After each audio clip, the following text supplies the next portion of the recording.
Diane's getting over one. Hopefully she should be over it by... all the things that we talk about. Hello, everybody. Welcome to Half Past Dead Radio. Strange. We are live on WCJV Digital Broadcasting out of Buffalo, New York. I'm your host, Roger Belt, and the other host of the show, everybody knows, the Santa Claus. Yeah, Captain Comedian. Yeah, right. Mr. Hank Stratton. And bar none, Mr. Christopher St. Booth is supposed to call in and join us.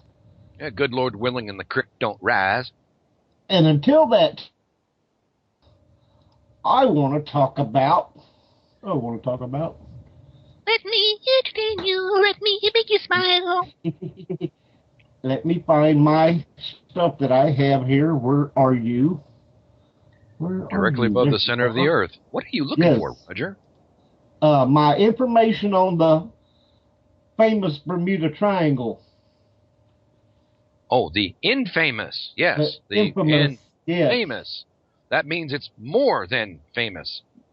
Exactly. Now, I don't have any information on the other ones, but there are a couple of more. Pretty much infamous too. The Devil's Triangle, the Dragon's Triangle on the Pacific Ocean. And what was the other one, Hank? I can't remember that one that you told me about. I was telling you about the Dragon's Triangle, which is basically right in line with the Bermuda Triangle. Plenty of theories. Okay. The Dragon's Triangle, you mentioned another one, and I cannot remember which one you were talking about. The Devil's Triangle, the Tail of the Dragon is what it's called. Okay. Now this is interesting. Now that's the one on the Pacific, but there was another one that you mentioned, and I can't remember what the name of it was. Great Lakes is supposed to have one too. Yes, I've heard that data. Anyway. Onward and upward. Without further ado, the Bermuda Triangle is a mythical section of the Atlantic Ocean roughly bounded by Miami, Bermuda, and Puerto Rico, where dozens of ships and airplanes have disappeared. Unexplained circumstances surround some of these accidents, including one in which the pilots of a squadron of U.S. Navy bombers became disoriented while flying over the area. The planes were never found. For y'all that don't know, that's Flight 19. Other boats and planes have seemingly vanished from the area in good weather without even radioing distress messages. Oh, and Flight 19, when it disappeared, they also sent a rescue plane that also disappeared. So, yeah, that was all pretty weird. But although fanciful theories have been proposed regarding the Bermuda Triangle, none of them prove that mysterious disappearances occur more frequently than in any other well-traveled sections of the ocean. I beg to differ there. In fact, people navigate the area every day without incident. That may be so. Legend of the Bermuda Triangle. The area referred to as the Bermuda Triangle or Devil's Triangle covers about 500,000 square miles of ocean off the southeastern tip of Florida. When Christopher Columbus sailed through the area on his first voyage to the New World, he reported that a great flame of fire, probably meteor, crashed into the sea one night and that a strange light appeared in the distance a few weeks later.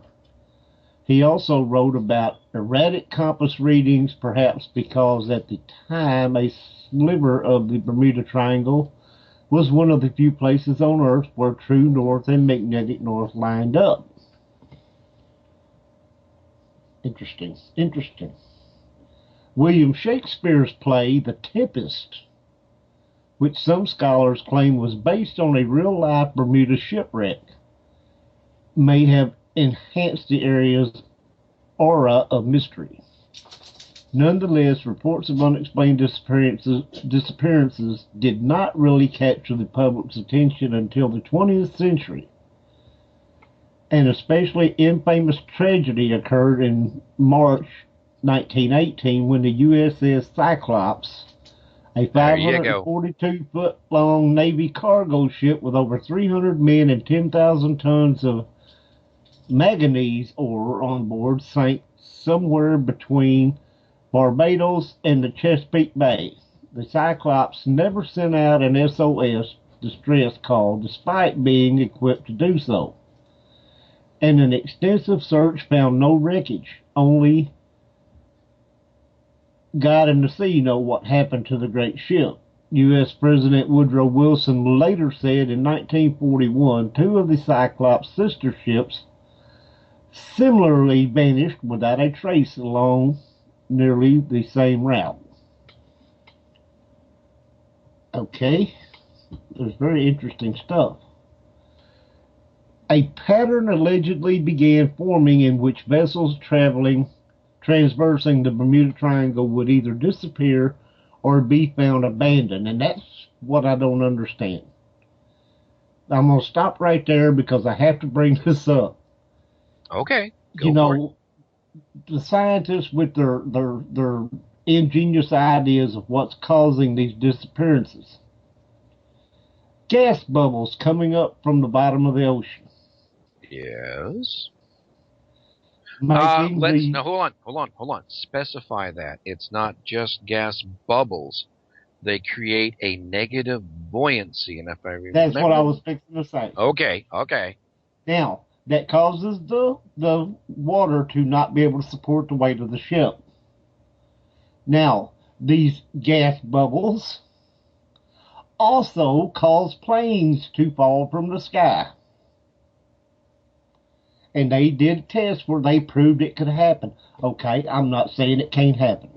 I'm not saying that the buoyancy of the water from the gas bubbles or what have you can't sink a ship. But explain to me how the hell a ship is still there and the crew is just gone. Well, now, in some cases, all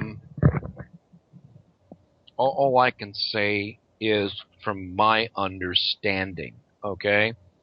A perfect example is the Mary Celeste. There was still food on the table. Coffee was still hot, and yet there was no sign of the crew or the owner, his wife, and his 5-year-old child. That's and what the I'm lifeboat saying. And the lifeboat was still there. Exactly. Now, I know somewhere in your information you're going to find that there have been a lot of everybody's favorite UFOs. Right. That seem to, and again, the theory, popular idea is that they travel from the Bermuda Triangle through the through the Bermuda Triangle, through the Dragon's Triangle, just outside of Japan. Why a theorized wormhole? Because something makes sense. Because something makes sense, but there is no, how do I put this in a nice way, concrete. We're dealing with theories. We have...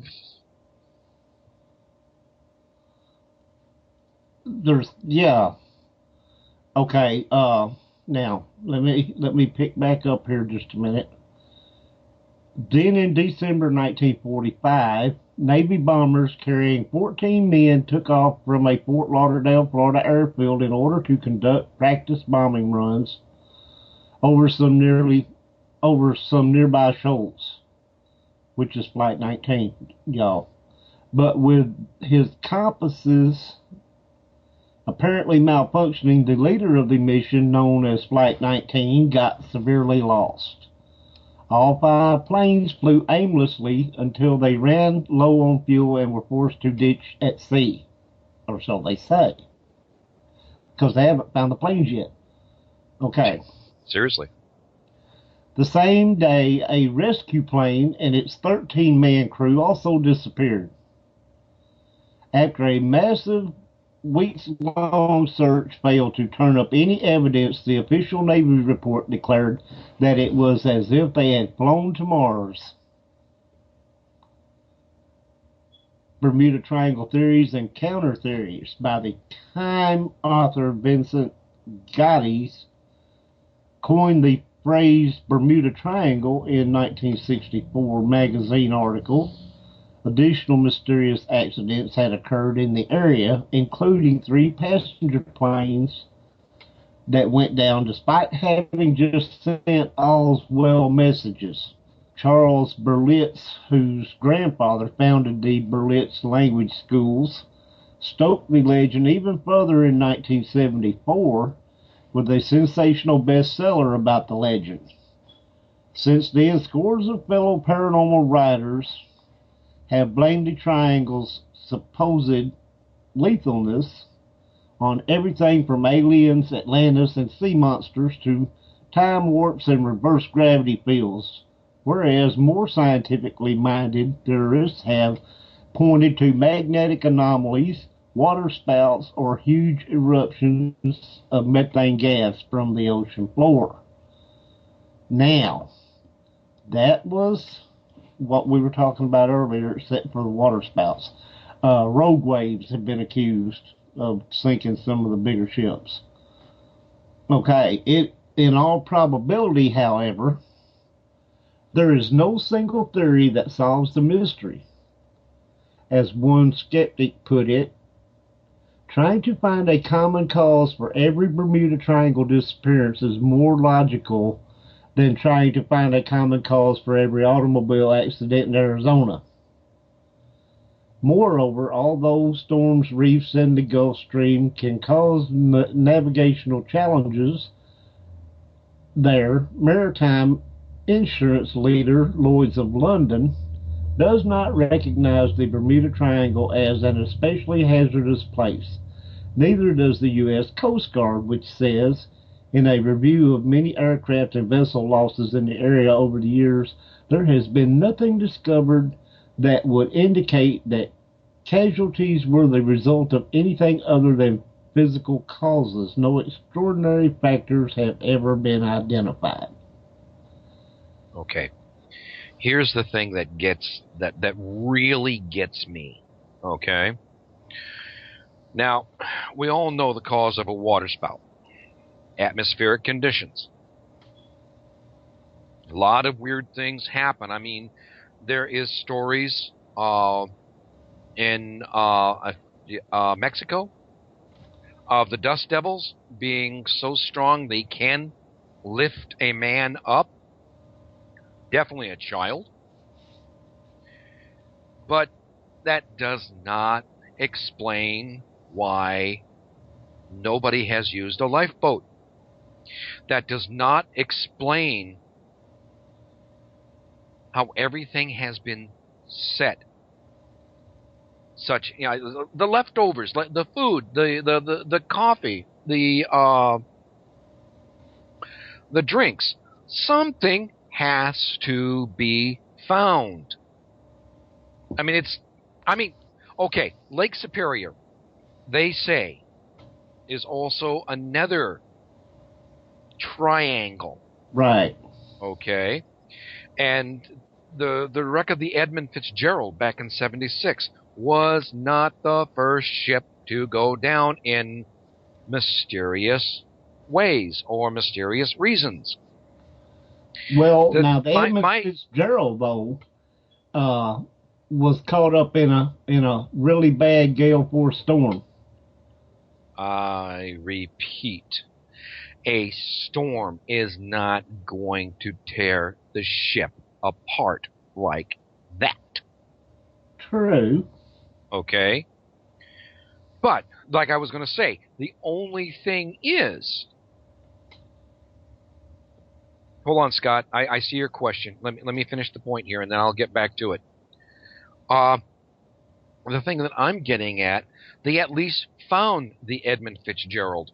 They went ahead and they have little monuments down there for it, just like they do for the Titanic.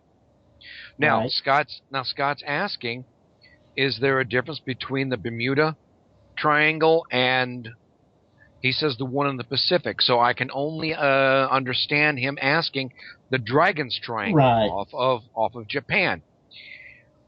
The only difference between the two of them is that if you were to draw a straight line through the Earth, they would line up.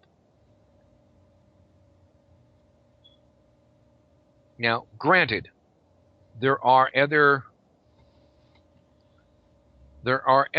triangles. See, that's something also that I think I was watching a documentary or something one time on the Bermuda Triangle, and it was talking about the Dragon's Triangle, and the one in Erie, that they all lined up to make this big triangle. Lake Erie? Superior, whichever one it is. Anyway, it's talking that if you went corner to corner, a straight line across from the Bermuda to the Dragon Triangle, and then went straight up to the point, you would make like a big triangle, which would encompass all three of those. Which is really weird if you think about that.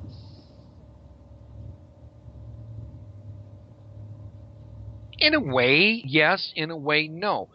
One of the things, and you know as well as I do, Roger, when you go through and you do a investigation, you check see about ley lines, and these fall right into place. Now, what I'm doing in the chat room is I am posting a link. It's 10 places as mysterious as the Bermuda Triangle. Part of that also is the Superstitious Mountains in Arizona. Right. Basically east of Phoenix. Yeah. Wow. And we're not even going to talk about the Lost Dutchman's gold mine. Oh yeah. Oh, everybody just about that's went there to look for that thing doesn't come back, or a lot of them don't come back, or they don't come back the same. Right. Yeah. Another one that you can look at, okay, is the GAC boys just did a rerun on it. I believe was it Saturday or Friday? Before or during Halloween, the Hoia Bichu in Romania, if I'm pronouncing it right. Okay. I know what you're talking about, but I couldn't say that you are or you're not because I can't pronounce it either. Oh, okay. Well, yeah, I love you too. No, anyway. But the point remains. There's a lot of wonderful places that need the Michigan Triangle. That's what they're calling it. The Michigan Triangle is another geographical triangle located in the middle of Lake Michigan. Excuse me. What does Lake Michigan have to do with Lake Huron, except one feeds the other? Now, the Edmund Fitzgerald was not lost in Lake Michigan. Oh well. I'm gonna bring this up because you brought it up about the mountains, and you brought up about the Michigan Triangle, what have you. Yes. Just recently, I saw something in a documentary I watched where it's talking about a triangle on dry land, basically in the desert. Have anything to do with Lake? Or Groom Lake? No, Oh, no, okay. no. It's actually in Mexico, I believe. Oh, do tell. Yes, and it was saying, and I can't remember. Shoot, I wished I could think of the where I saw that at because I'd love to get the link that where everybody could check it out. But it's a space of dry land that basically fits into a triangle formation where really weird and strange things happen. Um, Dang, I wish I could remember. Because I mean, you'd love it. Because I mean, it's just like ships disappearing in the ocean, except it's on dry land. And uh, it may have, if I remember correctly, had something. They claimed that it might have something to do with a portal, as you put it earlier. Uh, may have to do with ley lines. It may have to do with UFOs. It could have. Nobody knows yet what causes it. So think about it. I mean, you got a triangle on dry land. You got numerous ones on the lakes and in both the oceans, and on every one of them, weird stuff happens.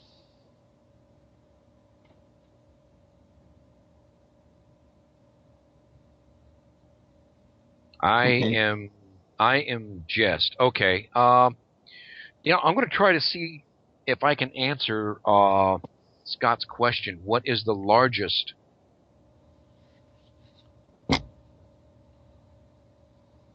The Which triangle is the biggest? Oh God, I got to learn how to spell one of these days. Largest. There we go. The largest.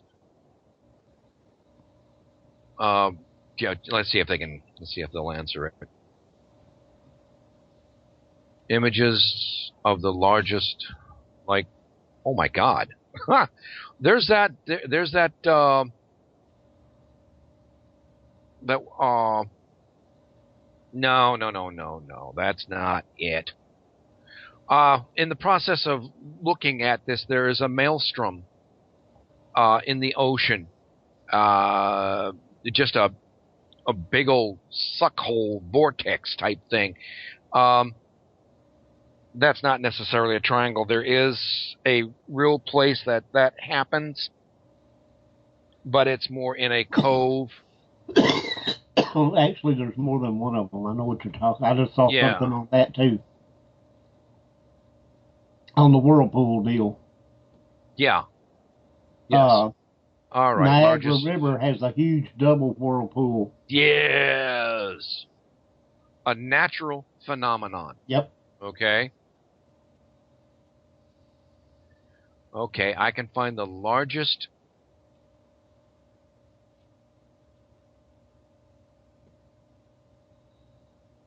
Okay. I can find the largest Bermuda Triangle, like inside. What? Scott, I'm going to have to somehow get that answer to you sometime down the road, due to the fact that it's an interesting question. It really is. With everything that we've got, the Dragon Triangle, the Bermuda Triangle, and then that one that Roger's talking about. Let's try it this one. There's a list for unexplained stuff. Oh, see here. Places of mystery and power. Japan's Dragon's Triangle.html, and it does not give information as to how large that is. However, being the intrepid explorer of the internet that I am, I intend to go looking for that. So while you are entertaining the guests and such, I will. I was looking for the Mexican Triangle thing, as you say, as you were speaking there. Yeah, see, Only go it ahead. doesn't find anything under that. Okay. Now,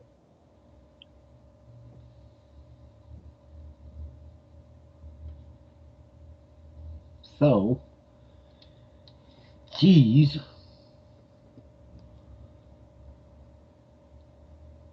Okay. now the Dragon's Triangle or the Formosa Triangle. Okay. Now let me see here. About 100 kilometers south of Tokyo. One of the 12 vile vortices. Okay, Scott, I'm coming in to answering your question. Yeah, okay. Let me read this report. All right, with various reports of it 110 kilometers, 68 miles from an unspecified port of Japan, east coast, 480 kilometers, 300 miles, and near Iwo Jima. And while I'm here, I would like to let you know that you are listening to WCJV Digital Broadcasting, Buffalo, New York. According to the Department of Defense, during World War II, a whole squad of airplanes just went totally off the radar without taking hits. How can that happen and never happen anywhere else? Now, was that supposed to have happened in the Bermuda Triangle or the Dragon's Triangle or what? That's a very good question. I'm only finding a location or an area from one point to another, and they almost make it sound like a square as opposed to a triangle. It extends. Let's put it this way: it extends from an unspecified Japan's east coast. We'll call it that, and along its coast, and out to Iwo Jima, 1,200 kilometers, 750 miles. But it's not specifying the overall area. That's the other thing. The Japanese research vessel that Berlitz named. Oh, someone help me. Keoyu Maru, number 5, had a crew of 31 okay, I know what aboard you're talking about, while yeah. investigating activity of an undersea volcano. Moyensho, 300 kilometers south of the Devil's Sea. It was destroyed by an eruption on 24 September 1952. Some wreckage was discovered. At least one ship sent an SOS. And then another 7 boats were small fishing boats lost April of 1949 and October 1953. Wow. There's an awful lot going on there. Now, in every, not every case where something disappeared, but in every area, like the Dragon Triangle, the Bermuda Triangle, the Lake Superior Triangle, all that, and the Mexican place that I was talking about, and I wish I could remember where I found that. UFOs are spotted frequently. So, it's possible, and I reiterate, possible that where the ones you were talking about, where the crew disappeared, there would be like still warm coffee and food on the table and what have you, and everybody's just gone. That's a common theme, by the way. Uh, possible that they were. Now, if you believe in UFOs, and I do believe in UFOs, I believe in Santa Claus. No, but yeah, it's possible that the whole bunch of them could have been abducted. But in most abduction cases, they usually show back up. But these apparently do not show back up. They're never seen or heard from again. Now, are you going to tell me that they're on a ship, they're out here in the Bermuda Triangle or whatever? Sorry about that. They just got through making a fresh pot of coffee, and you better beat me off the damn ship if you make a fresh pot of coffee and don't give me none. But anyway. Yeah. Give me my coffee and no one dies. Right, there you go. All right, back away from the coffee and nobody gets hurt. You got your hot plates of food here. You got your fresh coffee made. And all of a sudden, you just lose your freaking mind and walk the plank. You know what I'm saying? Well, in some cases, there weren't planks, but yes, I hear what you're saying. Okay, I don't think now, so. You cannot talk about any of these triangles, even the Gobi Desert, okay? You cannot talk about them without, oh, good Lord, without mentioning Close Encounters of the Third Kind. Yes, I love that movie. Okay. Wouldn't it be wonderful to find out that...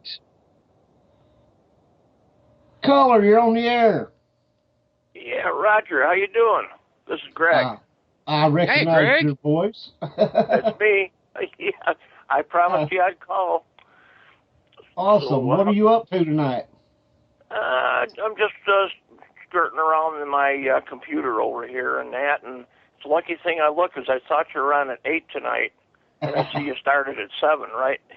Yeah, we changed that here a while back, and I thought everybody knew, but I mean I advertised it, on the ads that we were starting at 7 Eastern.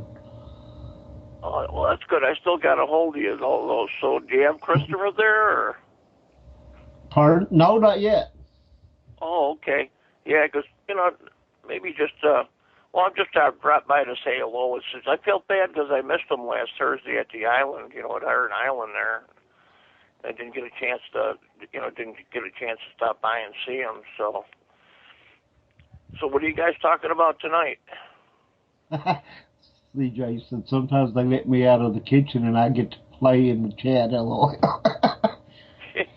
We were talking about the Bermuda Triangle, the Devil's Triangle, or Dragon's Triangle, the Lake Superior Triangle, and mysterious triangles. Yes, and there's a supposedly land-based triangle somewhere in Mexico in the desert.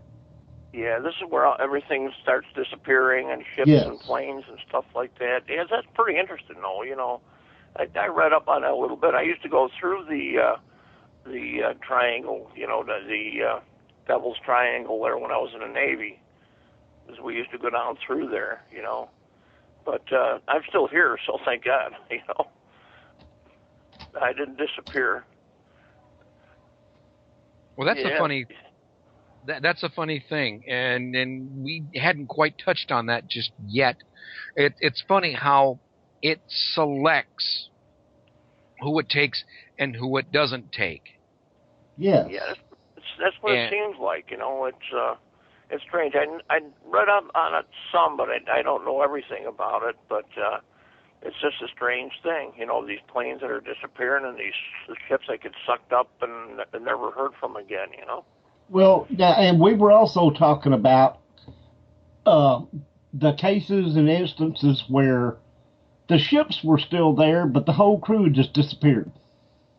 Oh yeah, I've heard about that too, and you know, everything's in its place, right? All fresh coffee on the stove, fresh food on the table, but everybody's just gone.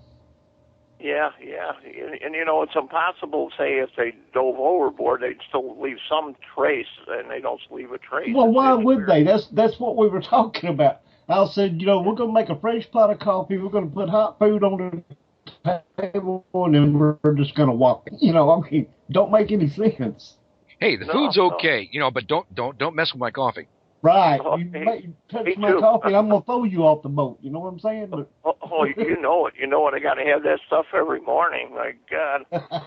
So yeah, we've been doing some stuff too.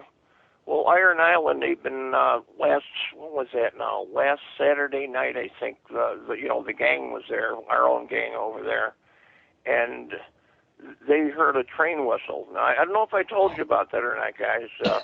About the train whistle at Iron Island. You had mentioned about the tracks, about the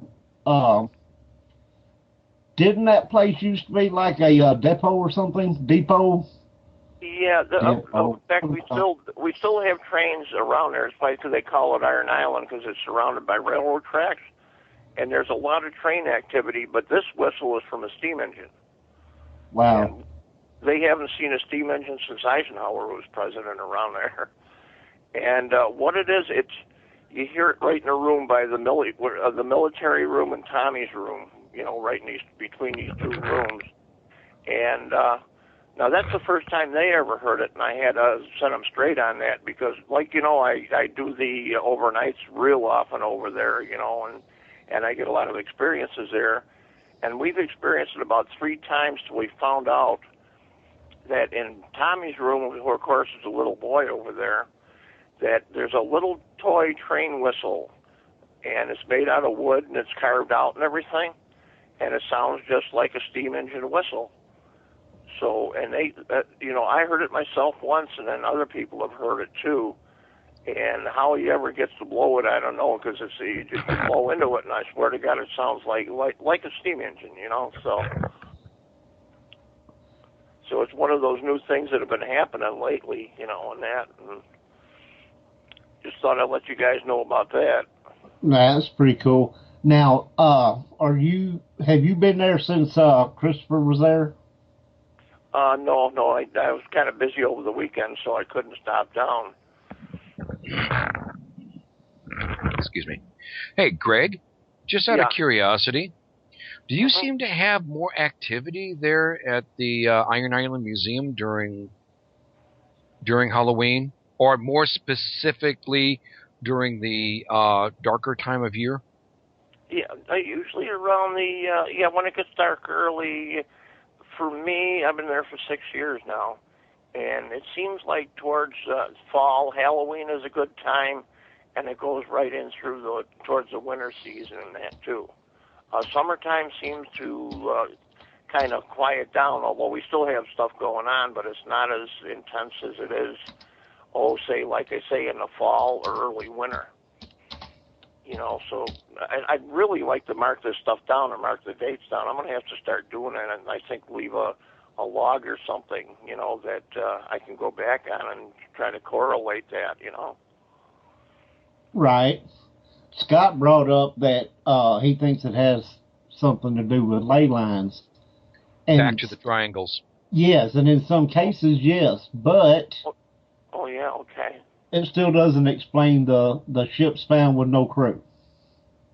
Yeah, that's it. No crew, no, like we were talking about a few minutes ago, and like no, nothing to show that it seemed like they just disappeared in the thin air, you know.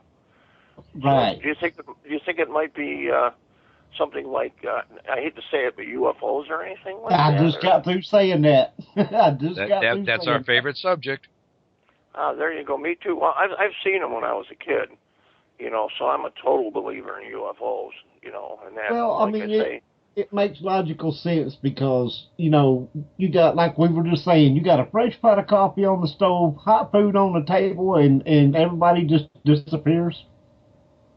yeah, like I say, it makes no sense. You know, and the planes disappearing too the same way. All of a sudden they disappear. Remember that one pilot that actually lived through it, or you know, did wind up landing, and he went through a weird-looking cloud.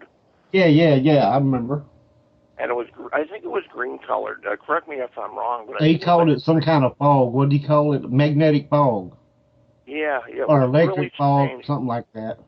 Yeah, he said he lost all track of time, and his instruments were going crazy and stuff like that. And he was lucky to be able to come back too. You know. Well, and he So also said that when he came out of it, he was coming into Hawaii, or something, not Hawaii, but Florida, yeah, okay. and he was an hour ahead of schedule. Yeah, the lost time thing. Now, that even happened to my son one time too. Believe it or not, he lost an hour when we used to be with Rolling Hills Asylum, and we were on a ghost hunt, and all of a sudden my son Scott goes. One minute he looked at his watch and it was whatever time, say, just a guess, was 8 o'clock, and the next thing he looks at it, just a few minutes later, it was 9 o'clock, like he lost time. And he swears that happened to him, you know. And I know my son; he's not one to, you know, baloney around there. So. Right. Well, the thing is, he gained an hour. Yeah. He got there an hour earlier than he should have. Yeah, it was really weird, you know. It only happened to him because we had other people there. But there's so many things, you know. I believe in time warps, you know. Some of the things that people have gone through that actually have gone back in time, and this really isn't spirits so much as them going through a warp or like a veil that brings them back. The one guy swears he went back to the 18th century and even was walking around. You probably heard about that one too, I imagine. But it's really strange. But yeah, what's the what you call the triangles? It almost seems like the same thing, and they say all the magnetic instruments go crazy and everything. Right. Compasses don't work, which is what caused, you know, Flight 19 to go missing. Mm-hmm. Yeah, it's really strange. There used to be a movie. I don't know if you remember that, guys. What the heck was the name of it? Where they were on an modern aircraft carrier, out towards Hawaii, and then they went through the fog and went back to World War II just before Pearl Harbor. I remember seeing it. It was amazing because I love time travel movies. And it's like they went through this fog, and the next thing you know, here they are, just before the Pearl Harbor attack. They knew what was going to happen, so they scrambled their jets, and their jets took off, and they did knock off a couple Japanese Zeros, excuse me. And what had happened then is that as soon as they left the fog, they were out of it again and back into modern times. It was like I say, I love that stuff because it's amazing. I know the name of the movie, and it's on the tip of my tongue, and I can't bring it out. And I can't think of it either. I want to say Final Destination or Final Countdown. Final Countdown. There you go. Yeah. That's the one. Oh, thanks, Hank. That's what I was thinking of. That. Pardon? Not a problem, Greg. I'm over here just. Yeah, I'm in my late 60s. You gotta understand, right? I've only got 2 years to go, bro. I've only got 2 years to go. Really? Oh, okay. Then you're close to my age too. But that was a fantastic movie. I got it here someplace on videotape too. You know, and I still got a VCR. You know, an antique. You know, so. But man, I can't remember when the last time I had a VCR. Actually, I've still got one. It's one of those combos with the DVD player on it. Oh yeah, I amassed about I'd say 1,000 videotapes, and I still got them, but nobody wants them. You know. Well, we still have a few, and because we have the combo thing, we can still watch them. You know. Yeah. I've still got the one. It's a regular by itself machine. It's not the combo, but it's still every once in a while I'll throw a tape on, So, but like I say though, with this that triangle, is there a triangle on Lake Erie too? I heard something about that. It's Lake Superior, I think, is where it's at, But right? Lake Or is Superior, it Lake Erie? Depending on who you hear, based on personal experience, since I'm from Michigan, Oh yeah. I have always known something to do with Lake Superior. I just, in the research, while we're talking with everyone, we're finding out that there is there's supposed to be one in Lake Michigan. Go figure. Well, wasn't the Edmonds Fitzgerald, they were saying something about that? Yeah. Yeah, that's where she broke in two and everything for no reason. I mean, they try to come up with reasons, but it was kind of strange. I know they were going through a bad storm. But another thing where it just seemed to disappear. But, like I say, when I went down, down to towards Puerto Rico and towards St. Thomas and that, went through the triangle, we were pretty lucky because we didn't run across anything like that. But I guess boats can go back and forth and all, like you said, it seems like they pick the vessels and the vessels don't pick them, See, that's interesting too when you think about it, because if it was due to ley lines, wouldn't they be functioning all the time like that? Why would they just say, well, today we're going to act up and sink this ship, or today we're going to act up and crash this plane, or, Yeah, it's like, I don't know how often it happens, but I know it's every once in a while that they do disappear, so... But, like I say, I wish I knew more about that. I read up on it, and I've seen it on TV a bunch of times and stuff like that. But it's just a strange anomaly, Data said the hatch covers were open on the Fitzgerald, and they were overloaded. Well, the theory was that they were overloaded, but the hatches were forced open. Yeah, Fitzgerald, Edmund. Yeah, that's right too. I heard about that. Yeah, that for some reason they didn't tighten them up enough, right? And the water got in. Right. Don't know. Yeah. Everything I tried to find out on it, there's like any other Bermuda Triangle. There's conflicting stories. Right. Oh, yeah. Yeah, I know they were trying to say something too about the wave pattern. And that the wave pattern, because it was such a long and big ship, that a lot of the weight was stressed on one part of the ship with no water underneath because of the wave pattern. And that they said that broke in two. So you don't know. It's now weird. Jumping back to the Bermuda Triangle, when and this was brought up earlier, Christopher Columbus sailed through the Bermuda Triangle. He saw a fiery ball crash into the ocean, and then he saw a light, which was days later. But I read another thing that says that he also made note of in his journal or logbook, whatever, that a object came out of the ocean and took off into the sky. So. Oh yeah. That brings you back to the whole UFO thing, Yeah, because you probably heard of the UFOs that are actually underwater. I think they were seeing them down in Florida, if I'm not mistaken. Right, and they're talking about a place, and I didn't mean to step on you, but you just reminded me. Somewhere in that area where there supposedly they think is an underwater UFO base that's off the Florida Keys somewhere. Okay, yeah, because I heard about it and I wasn't too sure where it was. Well, believe it or not, Lake Ontario. Now, I was with the DOD police at the Niagara Air Base, and when I was a desk sergeant, we used to get the calls for the UFOs, for people spotting UFOs around the area. And I know there was claims that they looking out at Lake Ontario from Canada, and that they'd spot these lights coming out of the water and then flying around too. Yes, and that's not only in Canada and what's the name of that bay there where they said that happened? It wasn't Thunder Bay, right? I don't think it was Thunder No, Bay. It wasn't Thunder Bay. There's what is it? Gulf Breeze. Gulf Breeze in the Panhandle. Florida.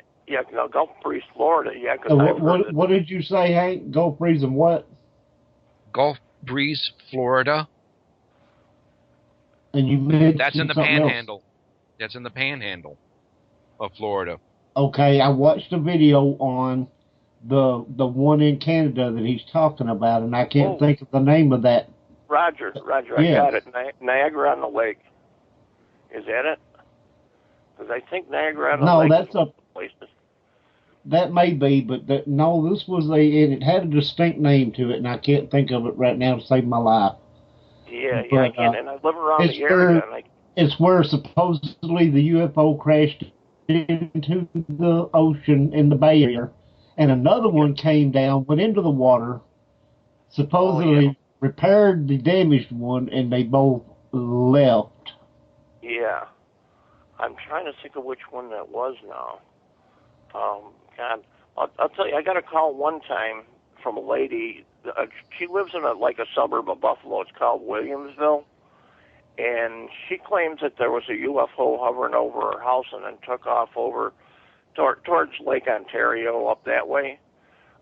So I marked it down because we had to give the reports to the public relations officer, and then we never hear from it again. You know what that is. And I, we used to get them pretty often. Sometimes people would call in drunk or something too, and they see pink elephants driving the UFOs or something, And so this lady was pretty serious, and then about an hour later, I get a call from the Coast Guard station off of Lake Ontario. And they were asking if any of our C-130s were dropping flares over the lake, and I said, no, we had no activity that night with any flares or anything else, but I guess they were seeing some weird things flying over the lake just after that lady called in her, her sighting of the UFO. So that was pretty interesting, Now, up here in Washington, there are also reports. Now, this was back in the late 40s, if memory serves correctly, late 40s, early 50s, where the phrase flying saucers was coined. A pilot flying by Mount Rainier.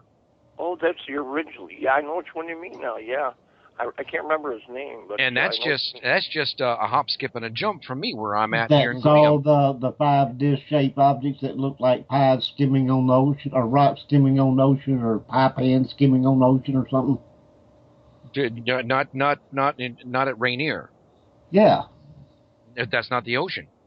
No. They were flying over the land when the pilot found over the mountains.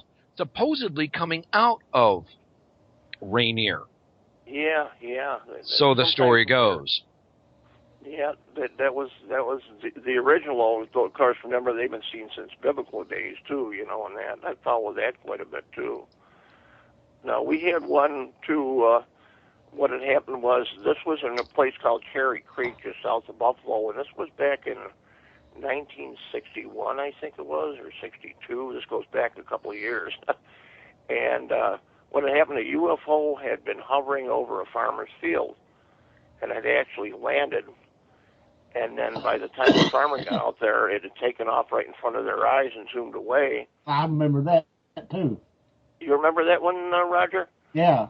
Yeah, because what had happened was, and now a friend of mine, his dad was with the sheriff's department, so he was one of the police that came out there initially, and they did find 3 marks in the ground. I think it was 3 marks, like where it landed and everything else. It was yeah, quite where it was sitting at.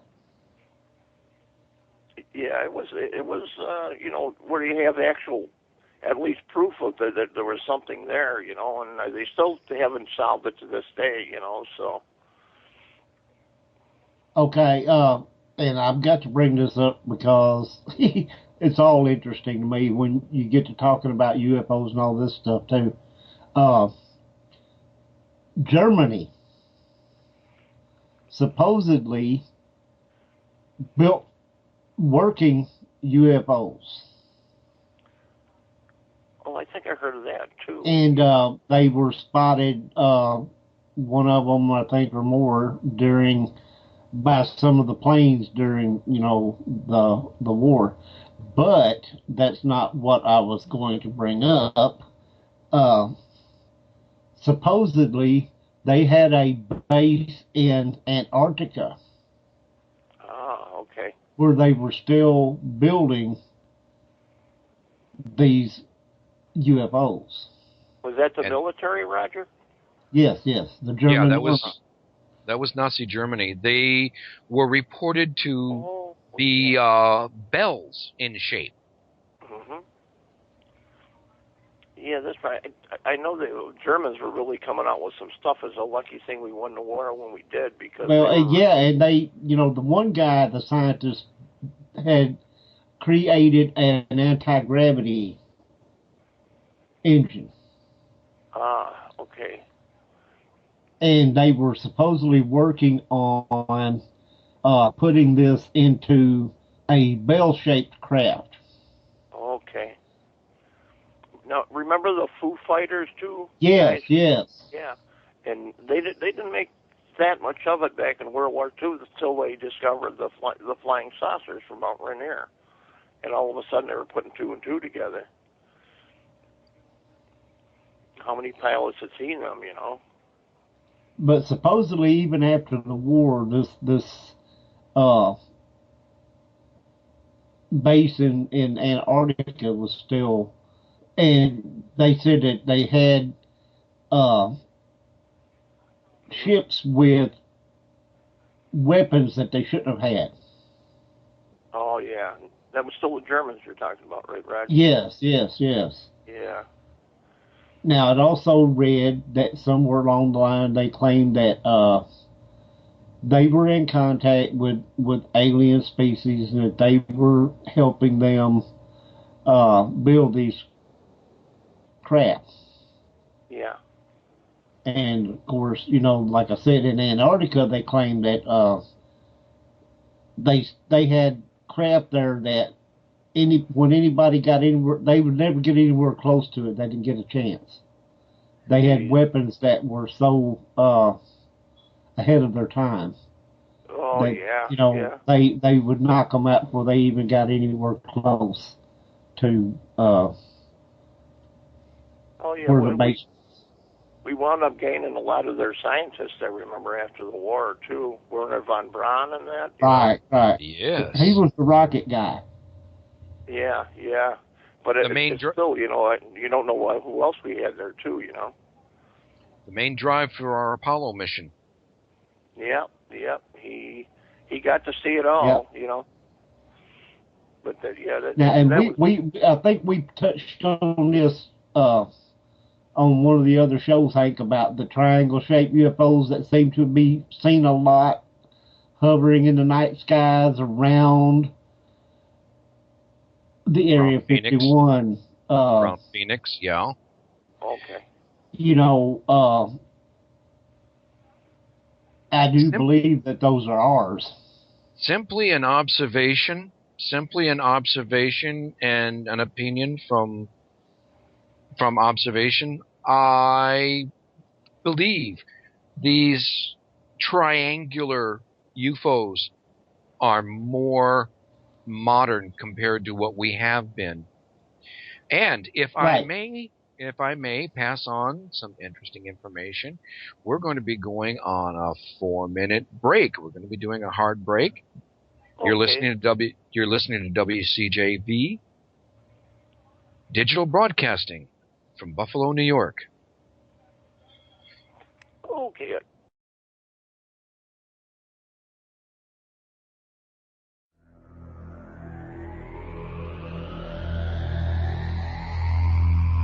You are listening to WCJV Digital Broadcasting, Youngstown, New York.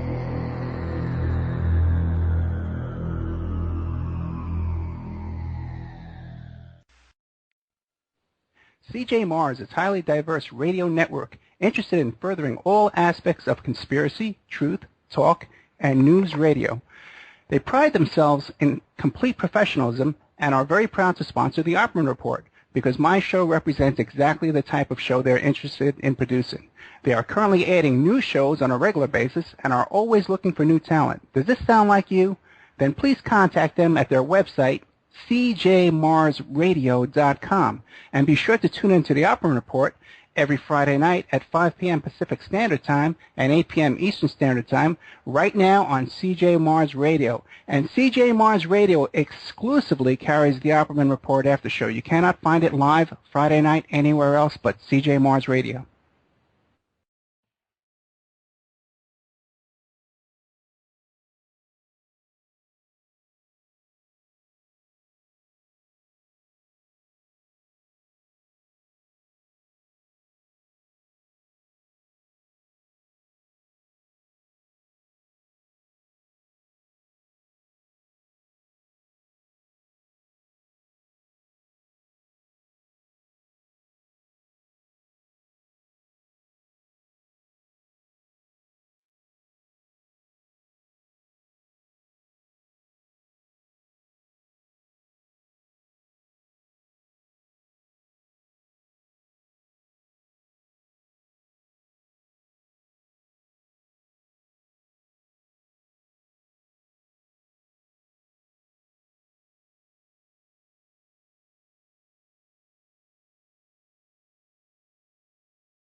And we are back. Yeah, I was waiting. And I was waiting. You and that hee-haw. Yes, I know. Oh, yes. Oh, good Lord. Mars has been bringing up some very interesting stuff in the chat room while we've been on break here. I've been trying to get caught up on that.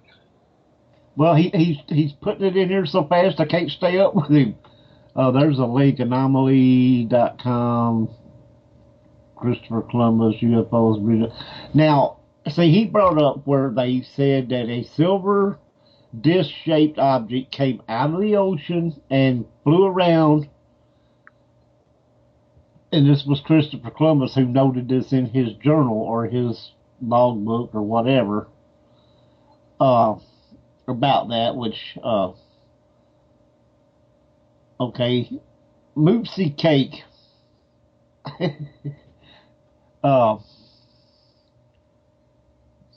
Yeah, it's not up to me. It's not up to me to make up these names. Okay, well, Mars is here twice in small letters and then in bigger letters, so we definitely know Mars is here. I don't know who the green one is there. It has no name. Oh, they're probably changing their name and process. But anyway, yeah, Mars is Double two vision. of you in here. Double. Oh, good Lord, Okay. So he killed off one of himself. Oh, this is so much fun. Anyway. Don't you love it? Okay, now wait a minute. Scott's got a great question here. Do Which UFO one? sightings? There's only one, Scott. Oh, okay. Yeah, I know, but I didn't know. Could UFO sightings and spirit activity go hand in hand? That is a good question. From my understanding and great deal of learning, only from the standpoint of the field of parapsychology. Okay? Parapsychology basically encompassing everything, the paranormal, the natural abilities of the mind, whether you count ESP, psychic medium, whatever. Strange anomalies and all that. And then you have the cryptids, your Bigfoot, Yeti, Loch Ness, creatures like that, cryptozoology. Cryptozoology. Yeah, the Jersey. I know how much you love the Jersey Devil, Hank. Yeah. We all love the Jersey Devil. He keeps forgetting what exit. He keeps forgetting what exit he's got to get off on. Anyway. And yes, UFOs. They're part of the They're part of the parapsychology. Now, if you're looking to say, are ghosts and spirits connected to UFOs? No. There is a correlation with Bigfoot and UFOs. Yes, I've heard that one from several different people. Lord Rick Rowe, for one.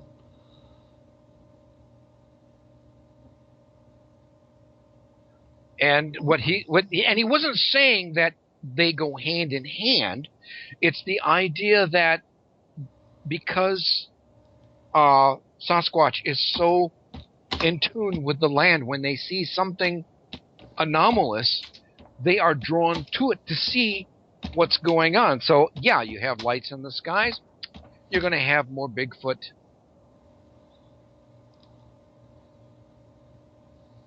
Activity. Right. Yeah. That's the thing, though, and everybody will pretty much, except for the spirits, of course, you understand, because you can't really, sorry, Scott, but you can't really claim spirits are UFO activity. But about every other strange thing that you hear about, there's a UFO involved. It was the aliens that did it. Yeah, I love the cloaking ability of Bigfoot. Yeah.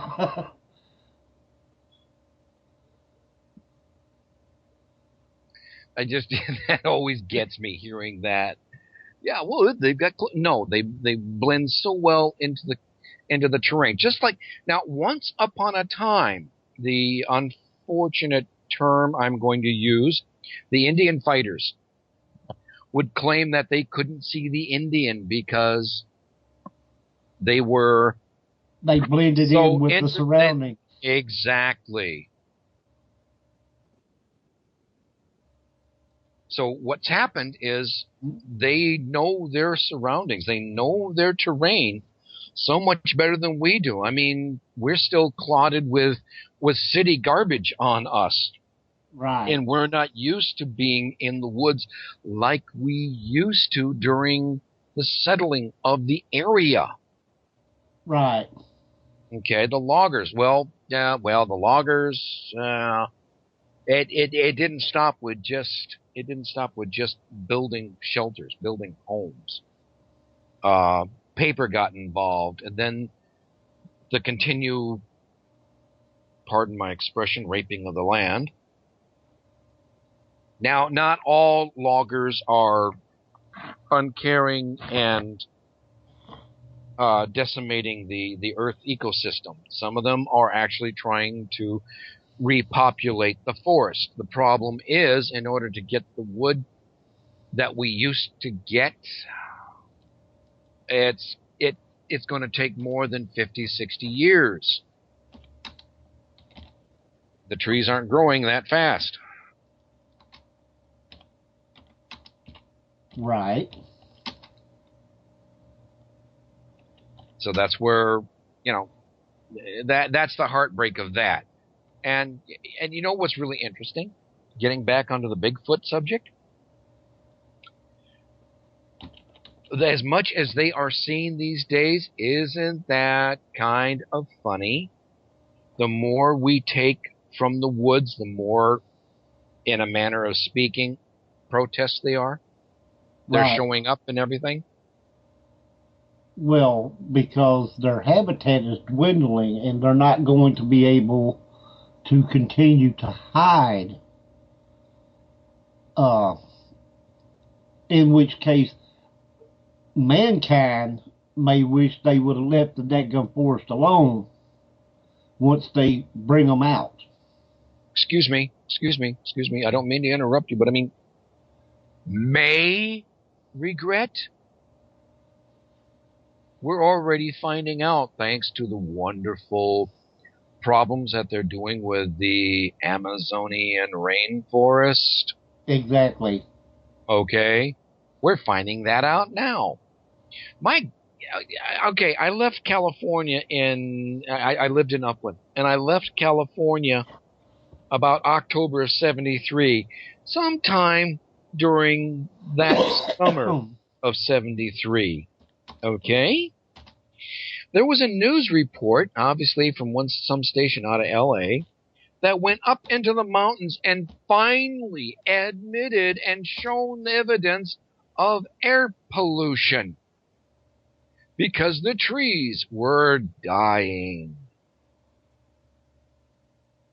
And yet, I have seen different reports where places like Germany and old Europe, life has become so integrated with ecology. It's just like, oh, yeah, they're having a less carbon footprint because of their efforts in keeping the trees going and keeping them alive. Right. So, yeah, Bigfoot could very well be coming out in their way of protest. Right. I mean, yeah, I could just see them sitting there with their tea and crumpets. And the bloody humans are doing it again. We really must do something about it. Yeah, I know. Cricket chirp, cricket chirp. Now what are you typing? Oh, in the Skype chat. Okay, yeah. Okay, I got that. Okay. Yes, I know. You're just reminding. Don't forget, folks. Go ahead and do your voting for us. Show us some love. Okay, it will show up in the live stream at 9 o'clock Eastern time. So please, everybody, go vote for us. Show us some love. There you go. Yeah, show us some love. Scott's he brings up some good questions. Like he brought up about someone on a past show claimed you only see Bigfoot in old growth. That was Jeffrey Kelly. Yeah. I don't necessarily know if I agree with that, because they migrate to wherever, different times of the year for their food and stuff like that. Just like a salmon will go back to his birthplace to lay its eggs, whatever. They tend to stay in higher altitudes, I think, until, certain times of the year, and then they migrate down. So you may run into a place where there's newer forest, not so much old growth, that they will be in because that's where their food supply is at a given time of year. So I can't really say that I totally agree with that thing. Well, on one hand, it makes sense. When they're in the old growth, that's basically home. But when they're doing a cross-country thing, then you're gonna see them. They're gonna have to go through open areas. I've got two people here in Washington that basically follow in that same vein of thinking. Is in the older growth. He said he's been hunting Bigfoot for 10 years and find more sounds and tracks in the newer growth. And I have a hypothesis on that, if you will. In the older growth, you have bears and all that, and and you got Bigfoot, the bears, and all the other stuff scrounging for the same food. In the newer growth, you may not have so much of the bears and the other stuff there yet. So yeah, I could see Bigfoot, because they are obviously smart creatures, thinking, there's a new food source and I'm going to be number one. I'm going to get there first and I'm going to get my belly full, before the rest of them come along. Yeah, basically this is one of the cases with the survival of the fittest. That makes sense. Or survival of the smartest. It's tomato. Potato. Let's call the whole thing off. All right, anyway. But, I mean, it makes a little bit of sense. They are very intelligent. And that's one of the reasons why you don't see them. Like UFOs. Proof that there is intelligent life out there. They're leaving us the hell alone. Right, because they're smart. Exactly. They know we are not intelligent enough to live with them. Man has a problem. It's called ego. Not wanting to share. Thank you. 3-year-old mentality. Those of us that are more higher evolved, such as paranormal investigators, are a lot more open to things like that and more willing to share, especially if you're doing para-unity. Well, which a lot of them don't. It goes back to the 3-year-old. Okay, maybe 5-year-old mentality. Speaking of paranormal unity, I'm glad you brought that up, because Thursday we are investigating the old Lincoln County Regional Hospital in Fayetteville, Tennessee. And we are unitying away because we have invited another team to come and help us investigate the hospital. Yay team. And the guy's name is Roger T. Hill. His group is called Ghost, just like it sounds, GHOST. And they are going to come and do the hospital with us. And, of course, we are going to be calling in with updates probably every hour unless something good happens that we just got to call in and tell you about. So, having said that, you brought that up, so I had to mention that because... Yeah, it's almost like we rehearsed it, huh? Yeah, really.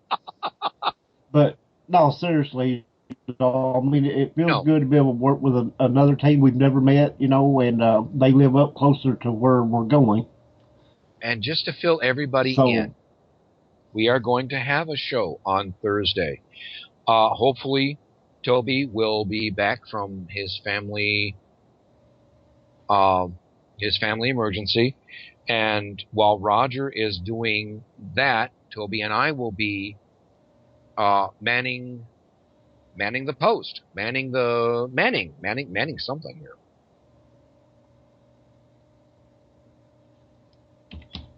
Okay. I'm going to say after the show, Hank, stick around for a minute, if you would. Roger. Yes, sir. I'm reading Skype too, bro. Okay. Just I didn't know if you saw it or not. That's all right, bud. That's all right. We've got listeners. We've got listeners that have more important things to us talk about. We think on complex thought processes and have lost the basics. Well, you know, on one hand, you have a point there, Scott. We think on complex thought processes. When you think about, okay, now, according to my two friends that I'm in contact with here in Washington, specifically in my area, don't do that to me, Dita. I've got a train of thought going here. Kid. Anyway, when you think about the ability of, and it has a strong reasoning. They have a level of telepathy. Bigfoot. On some levels, I can do mental impressions with my cats. But that's that psychic level of me. Is it absolutely perfect? No, it's not perfect. But then again, look at the fact they have been practicing this over the millennia. Okay? So that's a complex thought process. But yet at the same time, the other part of what you're saying is right. It's a basic part of the basics. What, a mind? She said, just messing with your mind. I don't have one of those. Yeah, you know, there seems to be that general consensus going around too, that people say that about me. Hey, you used to, but I heard you took it out to play with it. Oh, you took it out? I took mine out to wash it, and you know what? I haven't seen it since. I took mine out to play with it, and the other kids started using it for a football. Yeah, too pink. Anyway. But I just got notice about somebody going to be asking a very, very good question. So I'm waiting. It's the irony. It's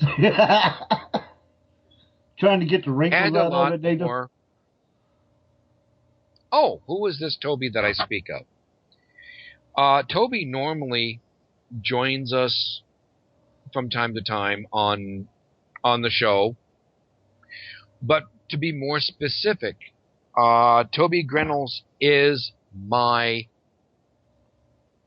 psychic medium on my team, Renegade Investigators of the Paranormal, here in Graham, Washington. Well, I'm in Graham, Washington. Toby lives in Tacoma proper. And he is not only my case manager, but he is also my psychic medium.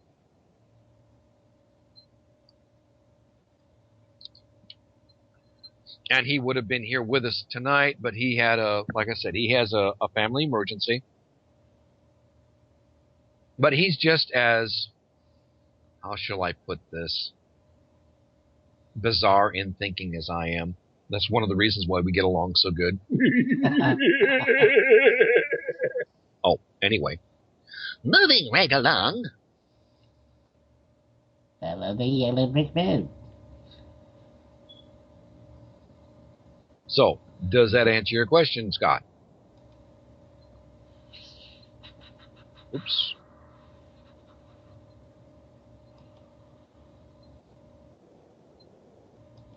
What makes a psychic medium so special?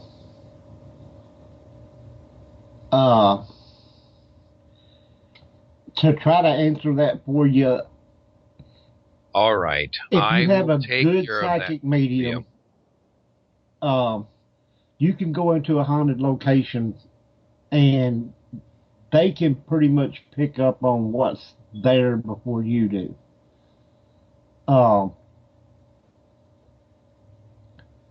Per se, if there's something really bad there, they're going to know it before you do. And it's kind of like, they can give you the rundown on what to watch out for, what to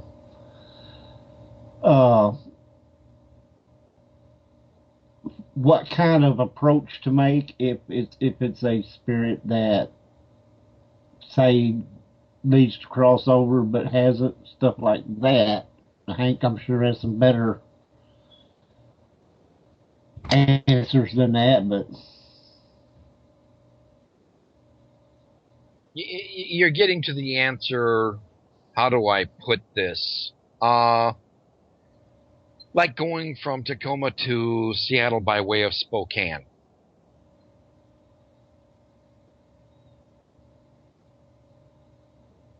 And that's supposed to be funny. Ha ha ha. Anyway, moving right along. Okay. well, since I don't know what that is, where that is. Here in Washington. In other words, instead of going straight up I-5 from Tacoma to Washington to Seattle, it's like going to the far east end of Washington and then coming back. It's like going from, oh, never mind. Anyway, to be more precise in your answer, the difference, or what a psychic medium and a medium are, both communicate with the spirits. They're able to mentally cross that veil, where a medium allows a spirit to come in and speak through them. A psychic medium doesn't have to. A psychic medium can read and communicate with the spirits without having to let them come into his or her body, being Right. Not being gender specific. It's one of those wonderful, beautiful levels of being a psychic. Wow, dang, I got to be in tune with my surroundings. Yes, that's an idea, but also being open to spirit communication. Whereas myself being an empath, I am psychic, but I am more settled in my abilities as an empath. It drives me nuts. I feel messages coming into me, and I'm getting to that. Where I feel my surroundings, when we're in a cemetery, where we're doing an investigation in a house, I will feel where the spirit is, and I'll have to guess and understand and work hard at understanding what the message is that's trying to come across to me.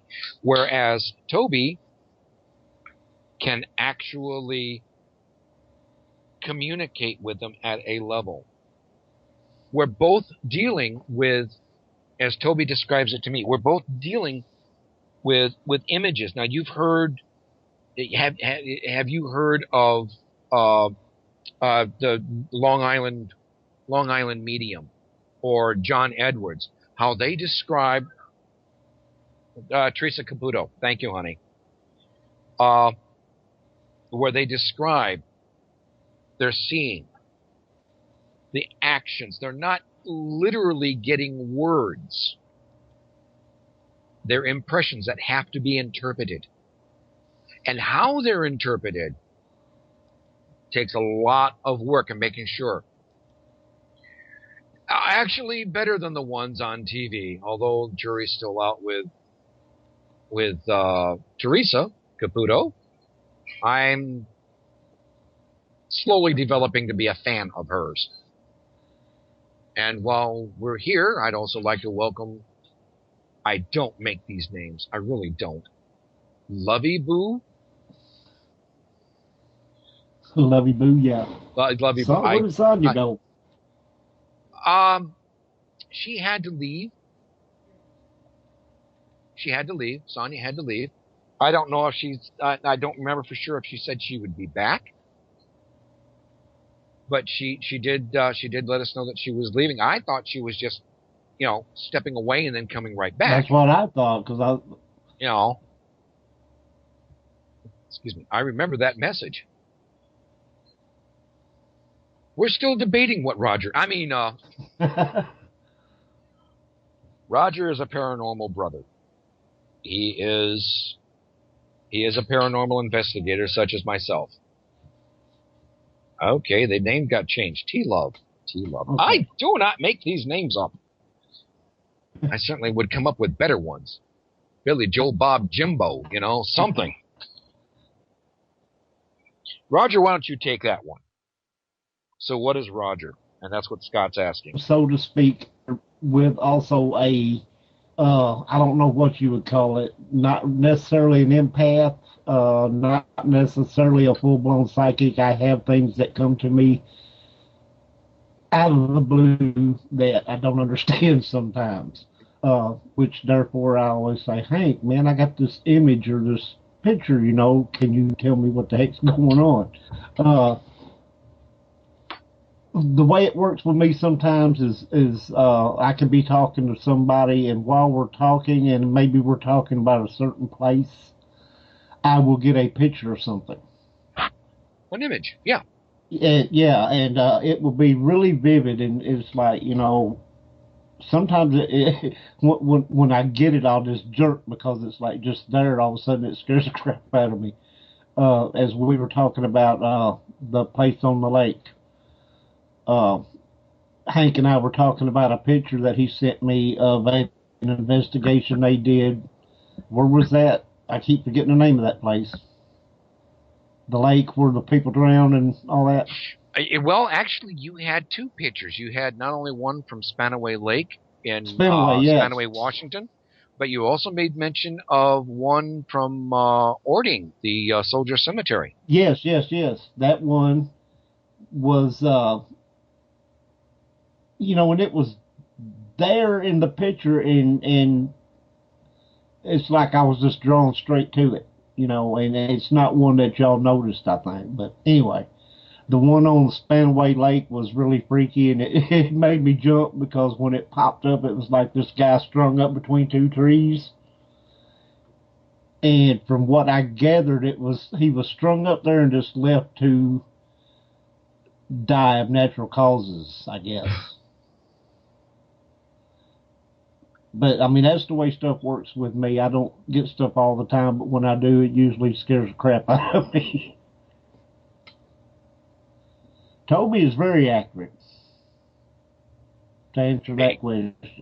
Well, to be more accurate on that, as he says, compared to others, each one of us has our own knack, our own talent. Let me give you an example. My sister and I both are psychic, but she does things that I can't do. I do things that she can't do. That does not take away from what we do. It's like you can take a picture from 3 different, 4 different, 5 different cameras. Every one may not see the same. Oh, better yet, draw pictures, because cameras are mechanical. They're mass produced. But if you draw a picture, you get 10 different people drawing a picture. Everyone sees something different. Are they all wrong? No, that's their point of view. One psychic may pick up on one thing, another may not pick up on that, but pick up on something else that the other may have missed. I know that sounds confusing, but that's the best way to say it. Now, is he going to do a TV show? Let me put it to you this way. Toby is my case manager.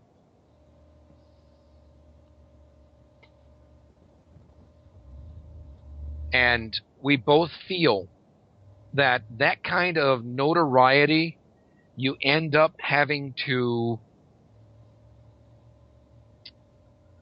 how do I best explain this? You end up having to sacrifice something. Okay? I mean, I hate to say it this way, but look at ghost hunters. They came out, they started doing well, but then when things weren't popping, they had to start making up evidence.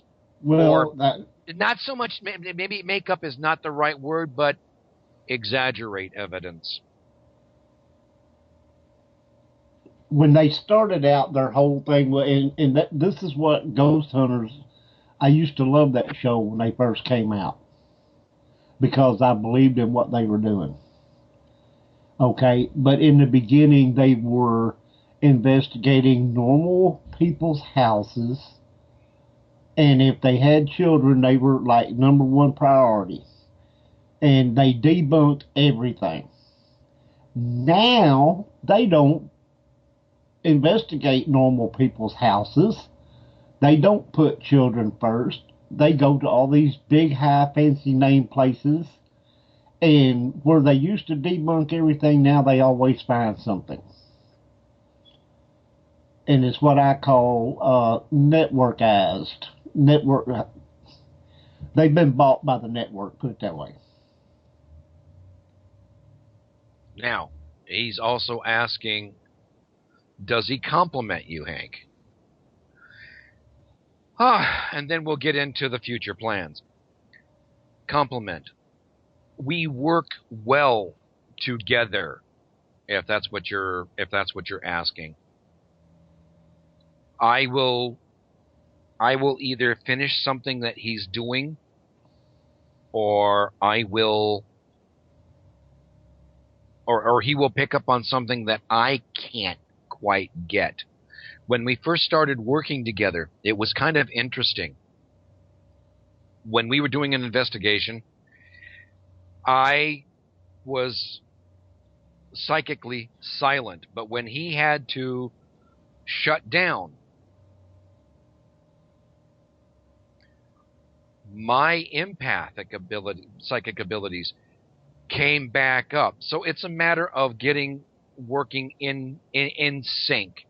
We will always have different views, different talents, but the way we complement is how well we work together. That's the best way I can answer that. Now, does he have future plans? He's my case manager. Oh yeah, does he have future plans? He has connections to areas that we dream of going to, but we're going to make it a reality. Now, what kind of future plans are you talking about? Good question. I just know that's what's going on. Aside from the fact that he's going to be taking a trip, I think April, visiting some friends back east and be hitting some of the areas that I want to hit too. Little snot, but hey, he's got the money for it this go around. I'm going to be stuck here. Boo-hoo, boo-hoo. Oh, don't cry, little Santa Claus. I'm going to Santa your claws. Hank mentioned this one time a long time ago. Hank and I have been friends on G Plus and stuff for a long time. Facebook for a while. One time he referred to me as a, how did you put it, a teddy bear.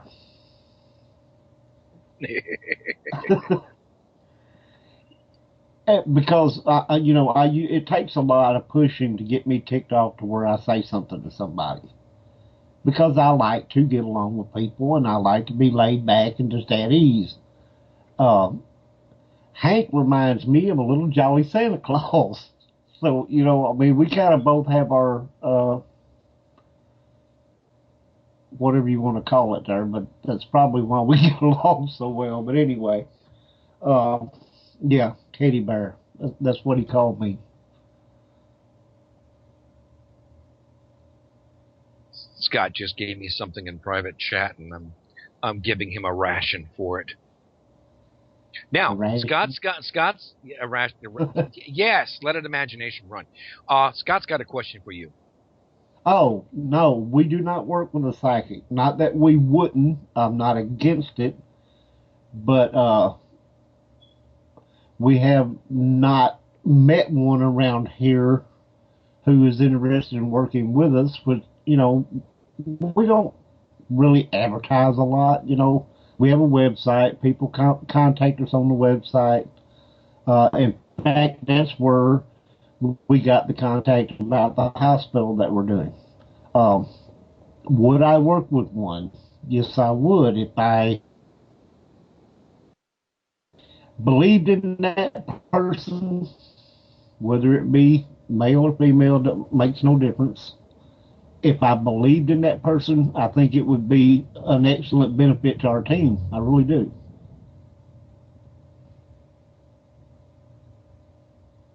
Now, see, me, on the other hand, besides the images and stuff that I see occasionally, sometimes, it doesn't happen every time, so I can't say it's a regular, type thing that happens, but sometimes, if I'm in an area where there's a spirit close to me, and they usually have to be, like, pretty close to me,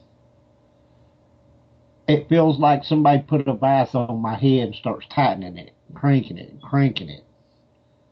on my. And if I get away from that spot where I know that's, the pressure goes away. So that's how I know if there's one, in real close to me. Okay, not time yet, no. Okay. But no, anyway, not time yet. Not time yet. I hope that answers your question, Scott.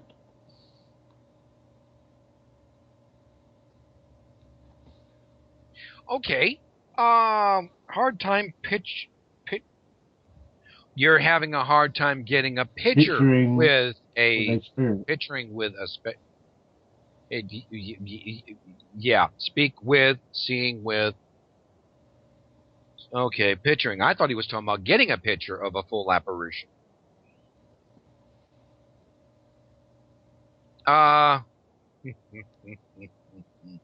Yeah, it's almost like you're reading my thoughts. Sorry. Speak with a spirit. Okay. Picturing speaking with a spirit. Why is that so hard?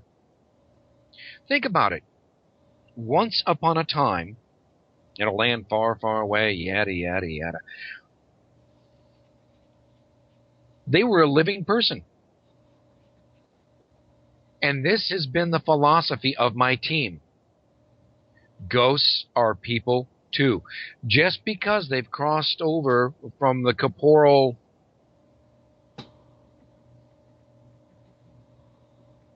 not yet, Dita. I just posted it. It won't be ready until 9 o'clock Eastern time. Right. Okay? That's why you see in about 15 minutes. About 15 minutes, right. Yeah. So, speaking, look at it this way. If you had a favorite pet,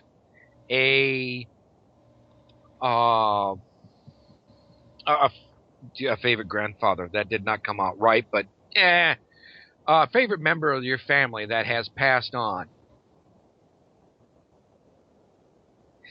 And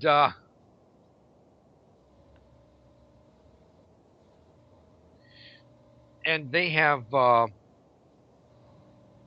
quite honestly, just, you either left something unsaid or, it'd be great to have you here. You're talking to them already. Words are the architect of conveying a thought because we have ears to listen. As a clairvoyant, no, that's clear seeing. As a clairaudient, which I can do sometimes. I'm not working at it all the time, much to my dismay. You can sometimes hear that voice. You're mostly getting impressions. It's like when I have had conversations. No, I'm not a psychic medium, but am I trying to work on it? Yes. Am I trying to be better at it? Yes. Excuse me. You look at the idea that you're creating a conversation and all you're getting back is impressions. You're working through these impressions to understand what they're trying to say. And when you get it right, yeah, that's why I turned my mic off for that. Except that last time it caught me by surprise. When you get it right, you get I just call it a particular vibration that feels different and it feels good when you got it right. But that's my view of it. That's how I see it. And if Toby didn't have his little family thing going on, yeah, he would probably tell you pretty basically the same thing. There's advantages of having a psychic, whether it's a psychic medium or whether it's an empath. Can anyone bring about a full body spirit? What makes that so special with a team? Is that like a holy grail? Yes, indeed. That's the word. Can anyone bring about a full body spirit? No. I found in the time I've been doing this that they show themselves to you if they want to. There's nothing that you can do, I don't think, that will make them show themselves if they don't want to.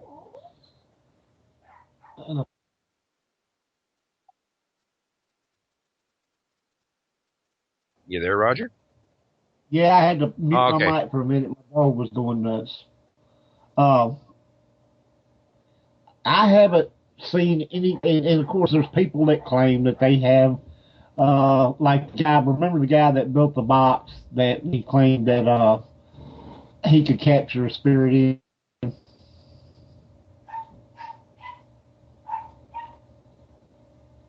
Hank, was that you barking? Yes, a medium can ask for them to show themselves, but still, even with a medium, there's nothing they can do to make that spirit show itself if it does not want to. And trust me, there's times when one might show itself so quick and all of a sudden right in your face that you have to go home and change your drawers. And then there's more often than not times when you will not see anything. And that's one of the things about paranormal investigating, and Hank will tell you. You are not evidence and go on an investigation, and everybody seems to think that, well, just because, I mean, this place is supposed to be really haunted. I can't believe you didn't get anything. Once again, They show themselves when they want to, and they will communicate with you when they want to. If they don't want to, you ain't gonna get nothing. So hopefully that answers the question for you. Well, Go ahead, Hank. What I was going to do was explain perfect example. Perfect example. We did an investigation at a local cemetery in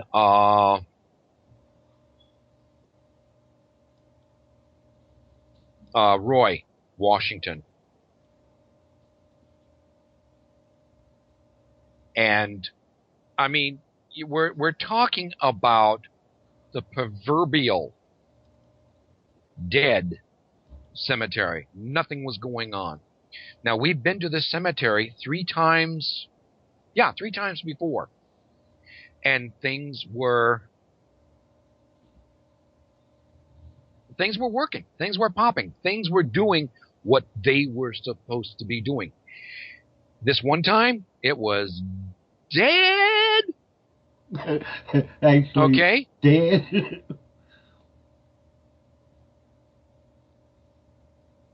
Okay. But another time, the last time we were there, you couldn't get them to shut up. Not that we wanted to.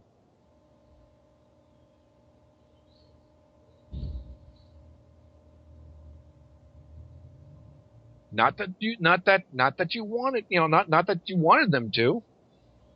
So it's going to depend what they want to do.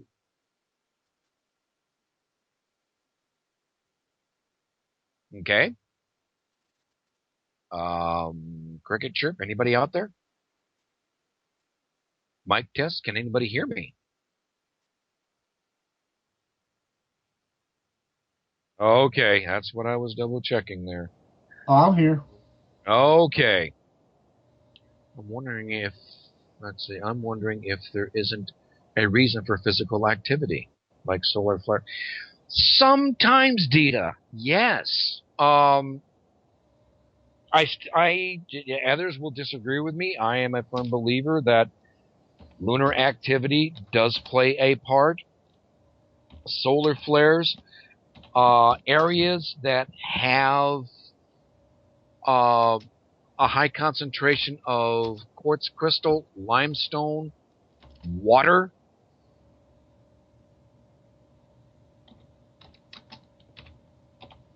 Yes.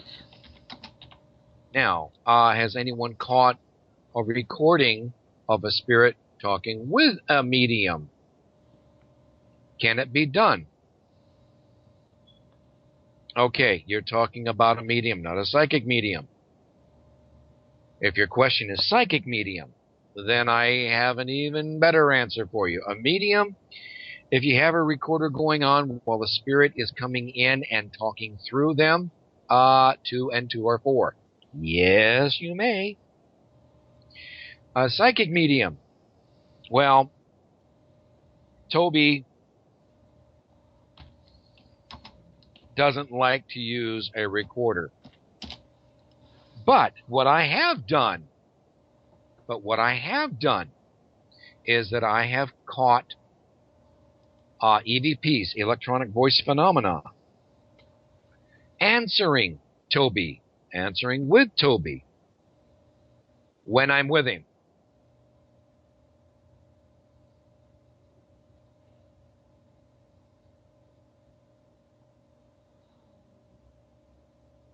Both. It can hinder. Talking about the water and stone not changing from day to day at any one place. So lunar phase or solar activities would either hinder or enhance activity. And yeah, that's true. So the answers go with the question. Yeah, pretty much.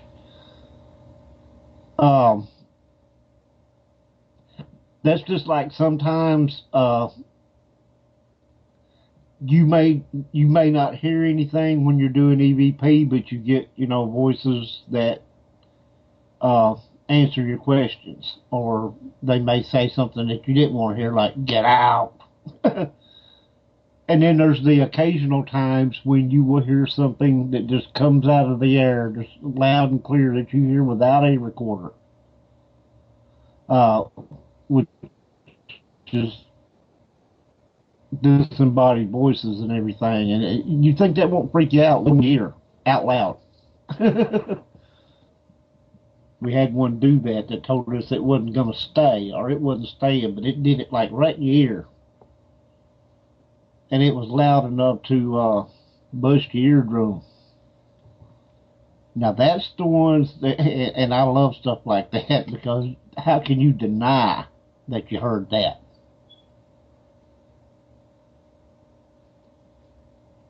And that's really kind of, yeah. Here's the thing. Again, back to the Roy Cemetery. Yeah, hold on. Planets are in alignment. I would picture activities. Geomagnetic activity. Since spirits feed on energy, anything that helps amplify, create any kind of electromagnetic energy. 2 and 2 are 4. Yeah, that is also why during electrical storms, activity will pick up. Yeah, take a look at Frankenstein's castle. Because of all the high energy that's in the air, they use that.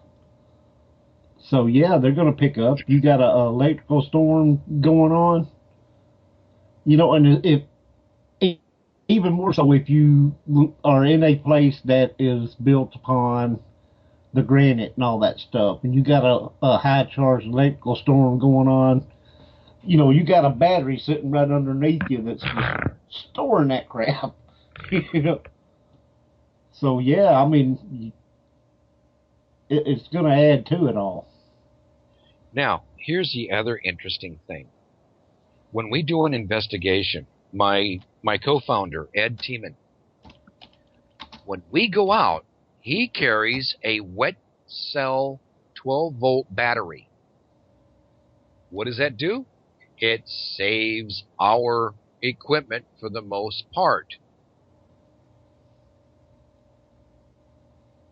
And that way, we don't have energy drain, and we extend our battery lives. I mean, I have found out that it is true. You're a paranormal investigator if you go through more batteries than a 6-year-old. Yes, sir. Yeah, I mean, how much truer can it be? Now, so the next solar storm coming through could be a great... It could excite paranormal activity. And that would make it so much more fun.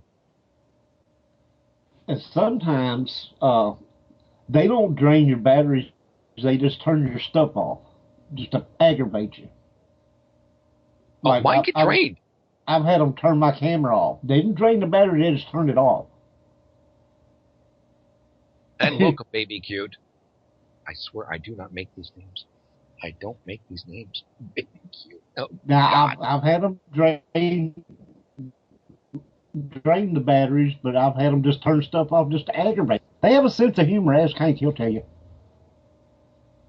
Oh, you would pick on me about that, wouldn't you? I think you've been listening. I was just going to say, I think you've been listening to Toby and Ed too much.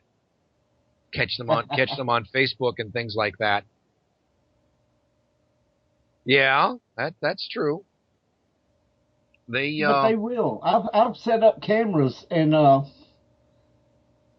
I've changed the batteries and everything, put fresh batteries in them,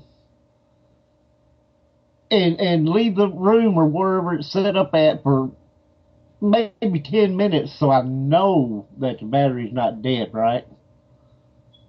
Go back in there and they've turned my camera off. I turn it back on, still showing full life. You know, gotta love them. Gotta love them. Now, Roger, you bring up an interesting point. When you go in to do an investigation. Now, I know this sounds kind of hokey, but do you ask them if you can take a picture? Yes. I will ask them if it's okay to take their picture. And the funny thing was is the lady in red that we got, which was our Grail picture that we got. Yeah, that's your Grail picture, yeah. We didn't ask for that one because we didn't know that the spirit was there. We'd been out there for like 2 or 3 hours and nothing was going on, right?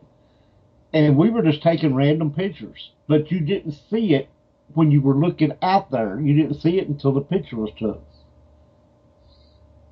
Now, I had somebody to ask me, because if you look at that picture, you'll see a little small tree that looks like it's going up into this dress, right? And somebody said, well, that's just something they hung on on that tree.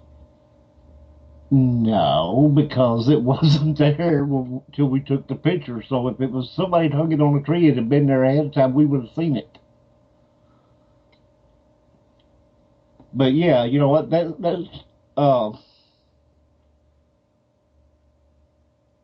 Everybody everybody has their Grail pictures, I guess. Maybe not all of them is showing an apparition like that, but what they consider their Grail picture. And I have a video that we caught on our DVR camera one time in a house, where we have a transparent like figure that turns and walks out the door as another investigator and the girl that lived there was coming into the room. Roger? Yes. I need you to hold that thought, because we're going to be taking another break. You're listening to WCJV Digital Broadcasting, Buffalo, New York.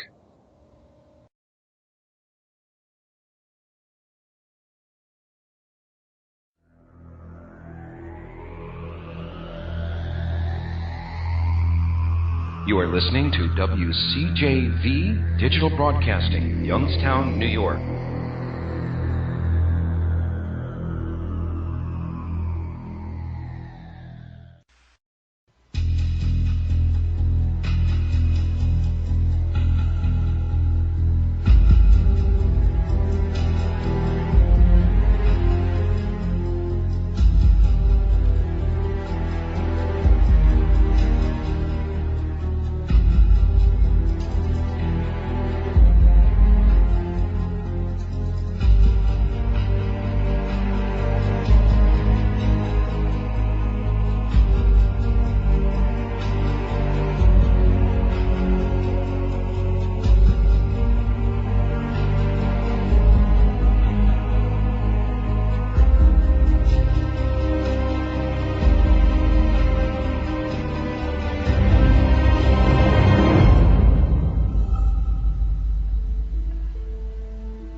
Okay.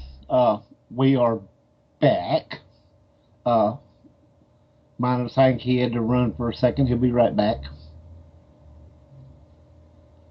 If you guys didn't vote for us, run up to the streaming radio online and give us a vote, please. We appreciate it.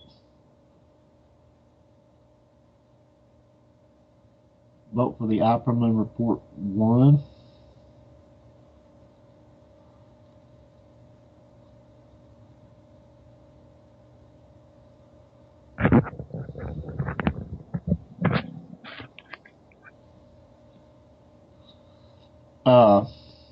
Are we back? Yes, and CJ, What do you mean vote for the Opperman Report 1? Ah.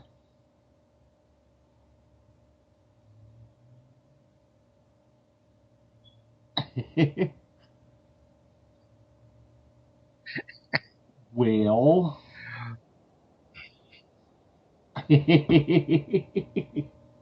Data said Opperman? We are just full of it tonight, aren't we? I am so not touching that. Yeah, this has been one of those, I can't even find words to describe.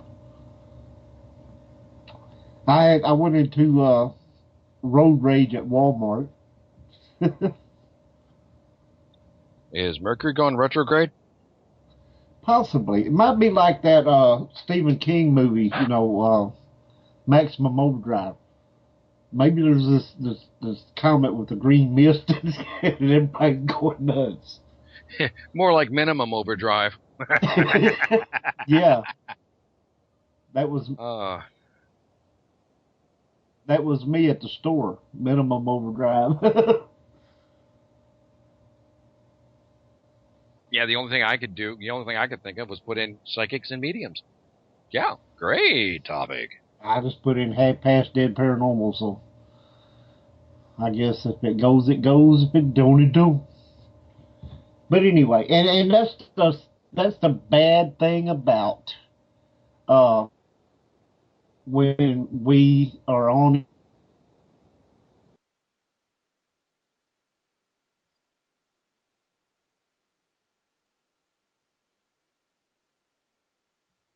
Roger, you cut out on us, bro.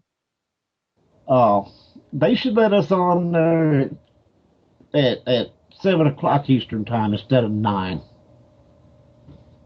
What's wrong with them?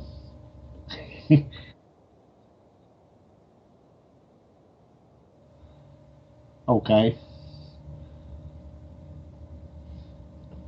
Do you want to try this one, Roger? No. Wait. What is the difference between ecto and mist? Oh. Well, where's Peanut when you need him? Ectoplasm is what the judge had on the Frighteners that was all dried up. And Mist is that movie by Stephen King that had all the weird animals in it. I'm just kidding. Don't take me serious. I personally can't say that I've ever seen ectoplasm. Have you, Hank? Ectoplasm, not necessarily. Mist, yes. Mist is basically what its name is. Mist. It looks like a fog, but it's not. A lot of people confuse it for breath, but when it takes a definite shape, right, a definite course of action, it's not as thick as cigarette smoke, but it's more distinctive than your breath from the cold. Now, one definite thing, if you see it during a warm period of time, yeah, you definitely got something there. Up here in Washington, we have to be careful when we do our photographic evidence. Not only do we have to miss the raindrops, but the temperatures do get cold enough that we have accidentally caught our breath in various types of pictures. Well, also, if you have a mist that shows up in one particular spot and nothing else anywhere around there, and it's nice and warm out, there's no fog, there's none of this other stuff. You pretty much know, and as Hank said, if it starts taking on a shape, especially, you'll know. But even if you have what I like to refer to as the white blob, where a mist will show up in a spot, and you know it's not your breath because it's like 30 foot from you. and you know it's not fog because there's nothing else anywhere else, just in that one spot. And we had one of those at the same cemetery where we caught the lady in red at. You ought to remember that picture too, Hank. That was the one where we had the orbs in. I am not so touching that. That was the one where we had the tombstone with the orbs around it, remember? Oh, I thought you were talking about the movie. No. Yeah. No. Well, you start talking about Lady in Red, and the only thing that starts coming to mind is the song Lady in Red, and then... Right. Yeah, anyway. But no, yes, I do remember your picture. Okay, well, the I mist do remember. was... I do remember your picture. Matter of fact, I keep a copy of it. The mist was... and I think I sent you a picture of the mist, too. It was, like, close to the area where the tombstone with the orbs was. No, you didn't. I could have swore I did. Anyway. No, I have just the Lady in Red. Okay, but these were before the Lady in Red. This was another time when we were there. I actually remember because we talked about the orbs in the picture. I had taken a picture of a tombstone that was all grown up there by itself, and there was 2 or 3 orbs around it that were real bright. And about, I want to say 5 foot, 6 foot, maybe to the left of that, there was a mist that was just there. And it was like about, I want to say 3 or 4 foot wide, maybe 5 foot tall. Not in a human shape or anything, but enough of a size to let you think, yeah, there's something trying to form there, or, maybe that's the best that it could do was just the white blob, as I call it. And it's just a mist, and it's kind of like it doesn't look like cigarette smoke. It doesn't look like fog. It doesn't look like anything that you would say like was a normal creation. It's not breath because it was, from where we were standing, it was probably a good 25, 30 foot from us.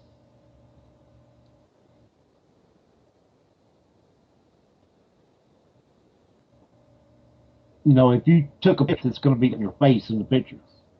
Whereas this was a good 30 foot off. While you're discussing, I am typing to Scott a question that he has asked. Okay.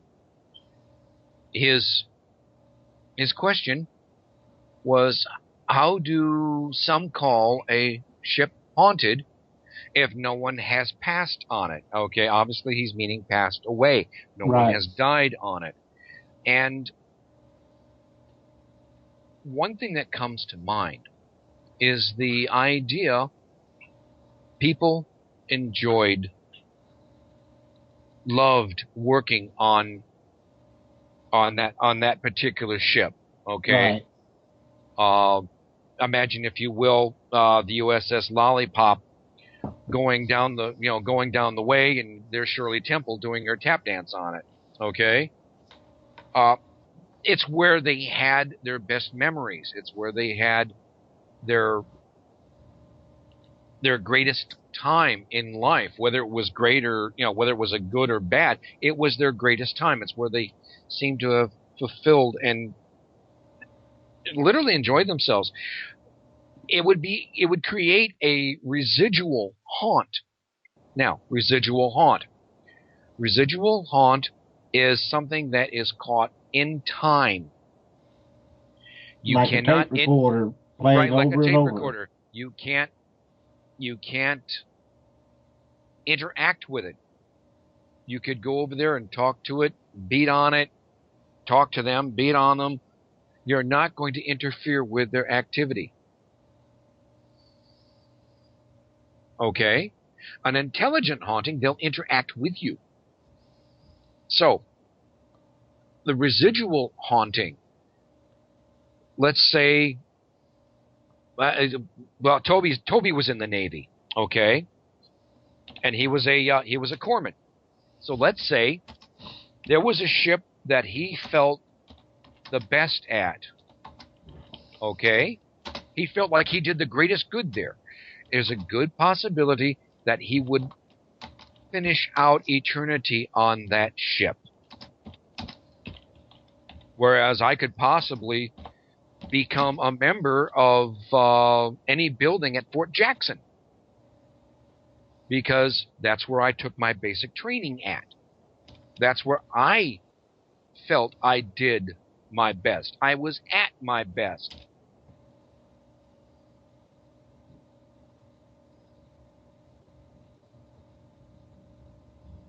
Yeah, she's got that photo on her website. So she knows about that. Well, she put it in parentheses like she didn't know what I was talking about. So yeah, that's what. Yeah, see, I thought that was a very cool picture. She caught that. So Scott, does that answer a question?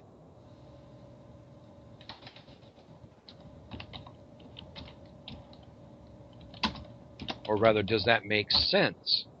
Trying not to give too much dead airspace. Right. By the way, have we heard anything about our guest that's supposed to be? No, not a word that I know of. Because if I remember correctly, we were also going to have another psychic medium, Chip Coffey, but he was only going to be here, kind of like a hi, how you doing? My name's Chip Coffey, yada yada yada, and he's on his way again because he was supposedly traveling in between flights. Right. Yeah. I think he was. Matter of fact, he didn't even make the Iron Island thing because he got called away for something. It was everything I could do to keep from telling Greg about, enjoying everything about his place, Iron Mountain. Iron Mountain. Yeah, it was everything I could do. I'm getting better at that. 2 different locations, 2 different ideas. The funny thing was, is after you finally got used to saying Iron Island, you couldn't say Iron Mountain anymore. Yeah. And you was describing to him about Iron Mountain, and you kept saying Iron Island.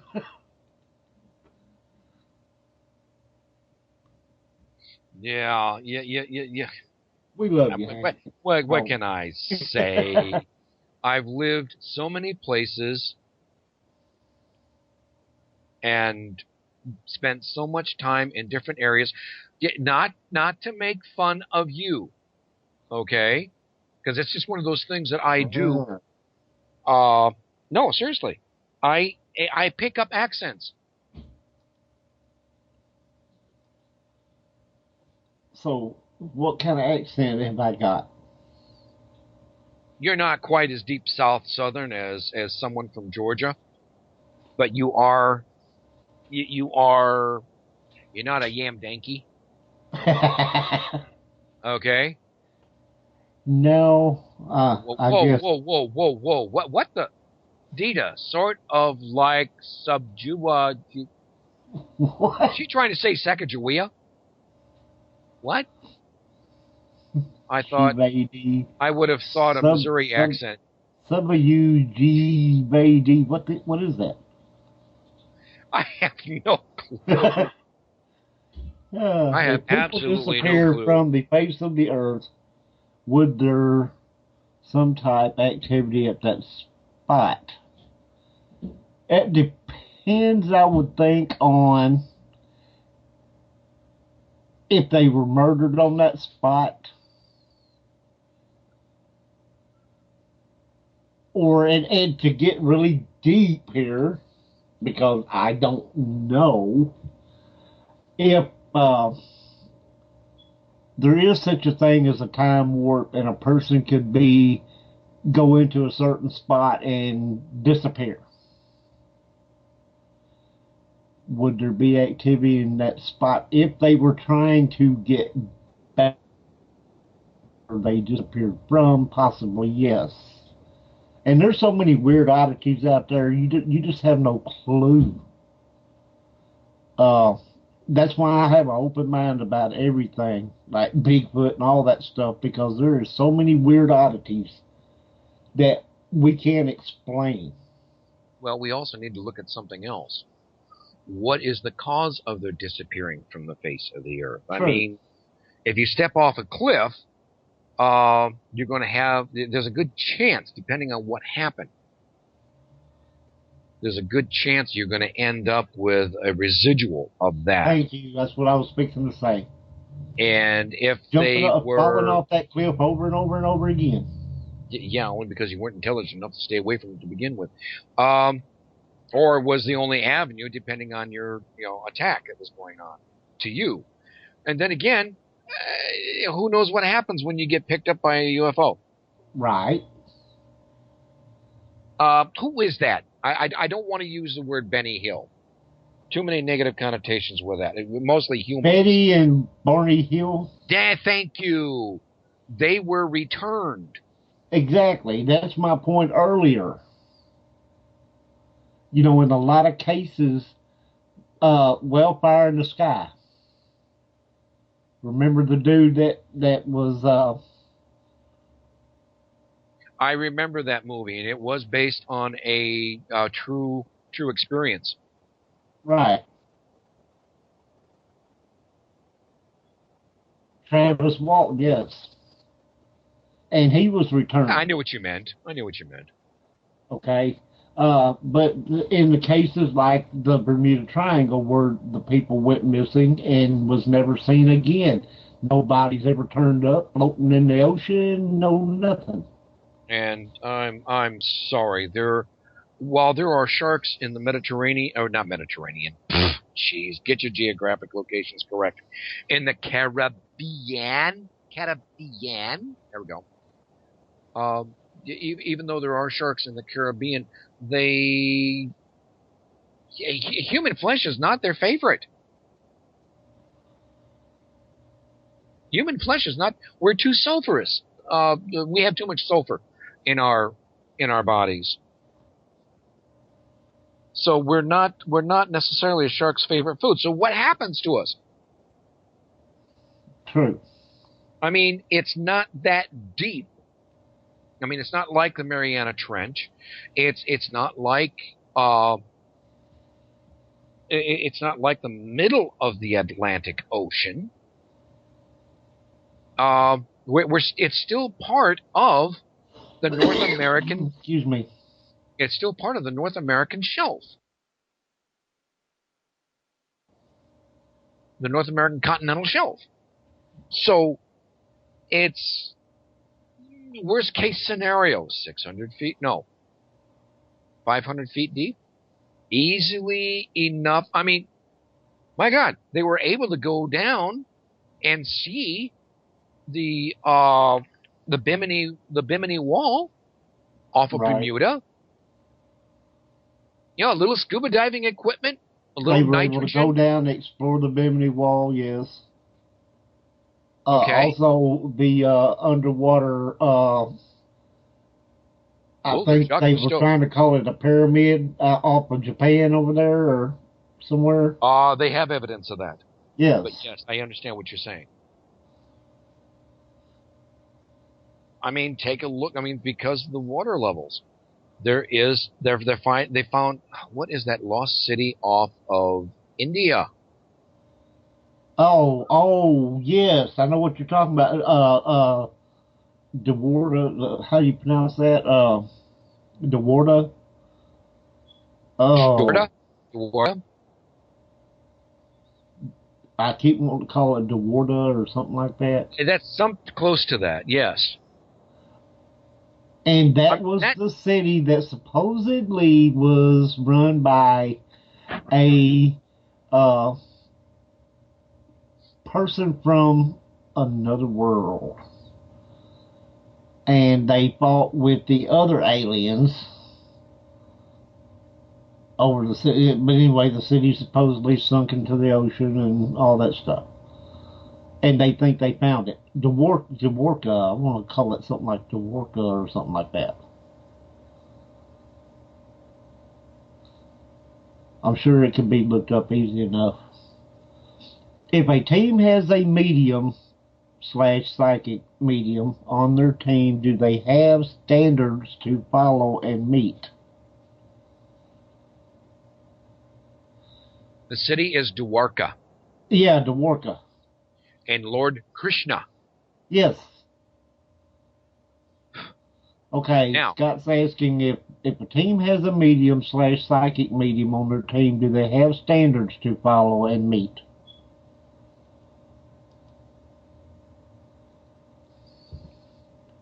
What do you think, Roger? Do you think that they would have a level of standards? I would think that, and Hank can tell you more about it because he works with one on a regular basis. I don't.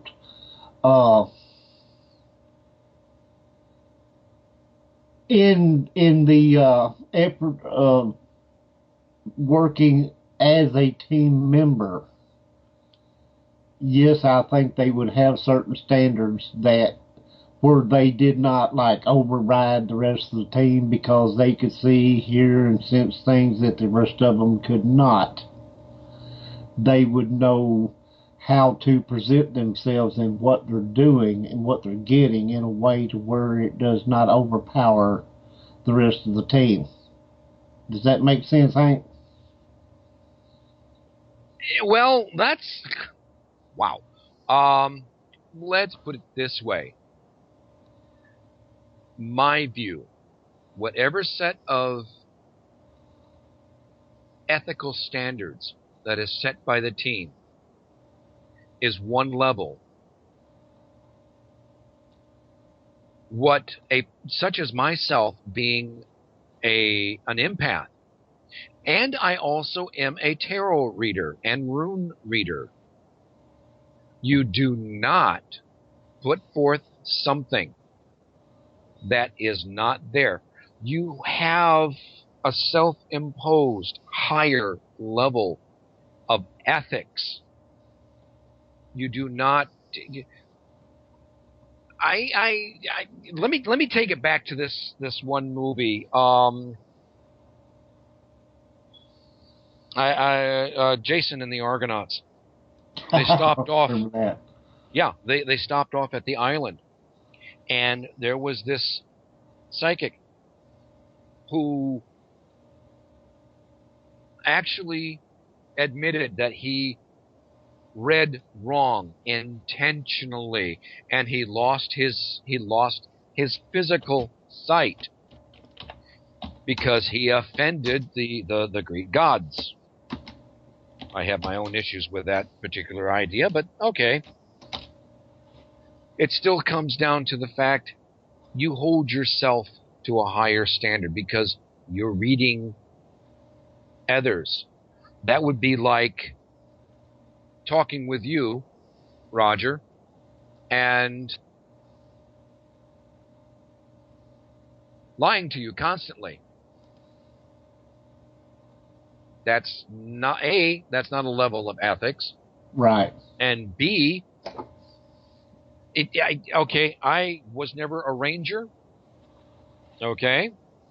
But I kind of live by that idea. You lie to your mother, lie to your brother, lie to your father, but never lie to another ranger. Right. Okay. Scott also said, are they expected to do more than other team members? Oh I put them in the salt mines and make them work, sweat themselves off. No, they are not. I don't think so. I think they pretty much know what they need to do, and it all kind of works into the whole scheme of things, so to speak. That's like, if I had the abilities that Toby has, I would automatically pretty much know what I needed to do my part for the team. It would be like putting on socks.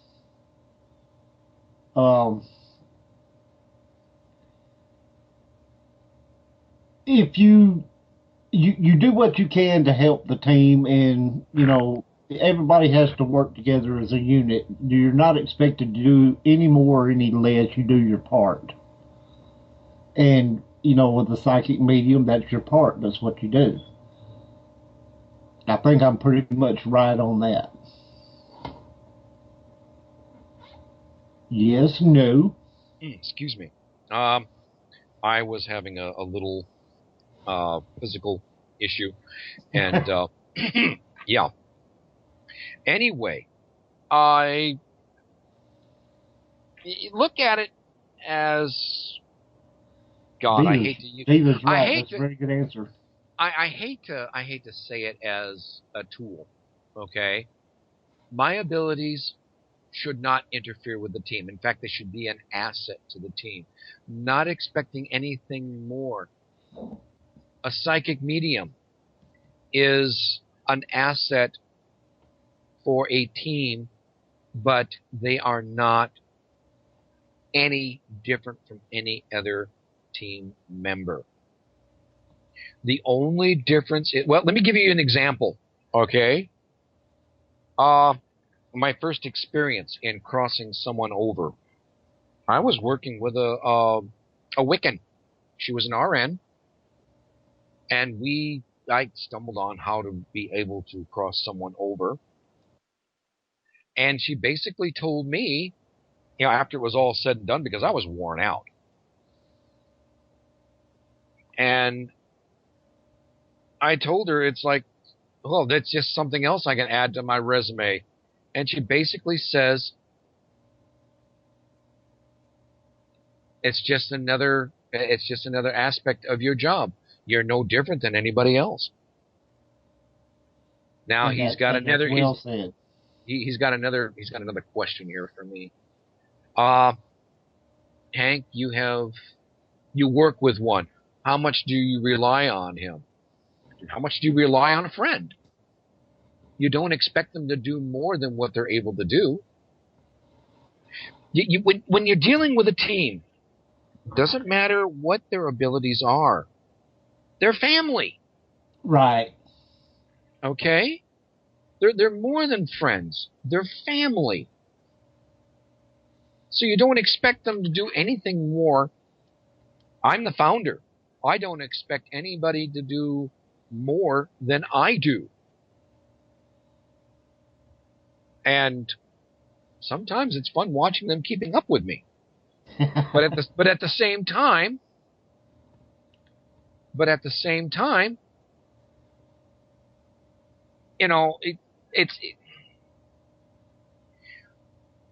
you're only human. Okay? The psychic medium, the empath, you're only human. You're not, well, I have my own versions of this, but you're not the god. Okay? You're not Odin. You're not Thor. You're not Thor. You're not the Dui-Da. My psychic medium is still human. He's still subject to emotions. We're not perfect by any means. So we work with each other. We lean on each other. But there you go. There's no limit to the relying, because They're simply there. They're family. And each team member pretty much has a specialty, whether they know it or not. There's something that they do different from the rest of the team, or something that they go about in another way different from the rest of the team. But it all fits in to make a smooth running team. Well, let me explain it this way. I don't know about you, Roger, but okay, I'm the empath on the team. I'm the psychic empath. Toby is my psychic medium. Ed is my co-founder, but Ed works an awful lot with rods, and he uses those for communication. Jim, who I have made a senior investigator, okay, he's my skeptic. My team functions very well with my skeptic. Why? Because he brings us into reality without going off on some wild, unprovable tangent. Now, does the team flow with what? I don't understand what you're writing there, Scott. The term of rely on is for actions on the team. Does the team flow with what is being told? Am I understanding you right, Scott? You're meaning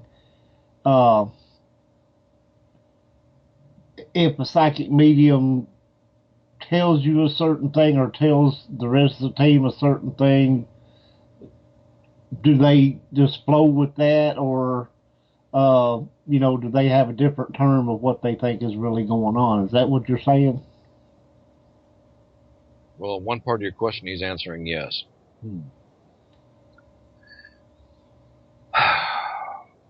Do we center on what Toby says? Do we try to gather more evidence on that? Let me break down a team dynamic, okay?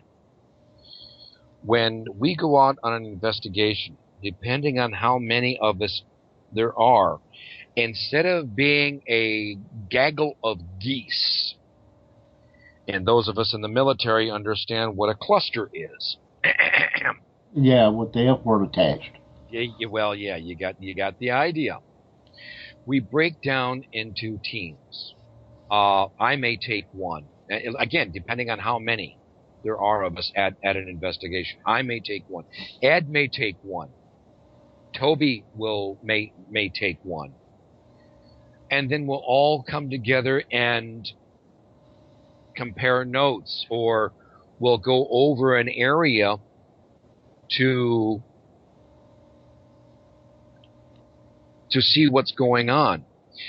To flow with what is being told is to blindly accept, yes, Toby is a psychic.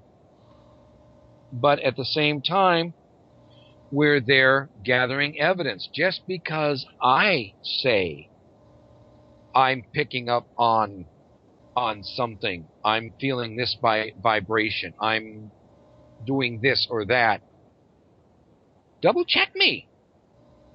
Because even though we're not scientists, we're trying to prove what we're getting. So does the team follow what's being told? To an extent. We're not following it blindly. We want to find reasoning. A real simple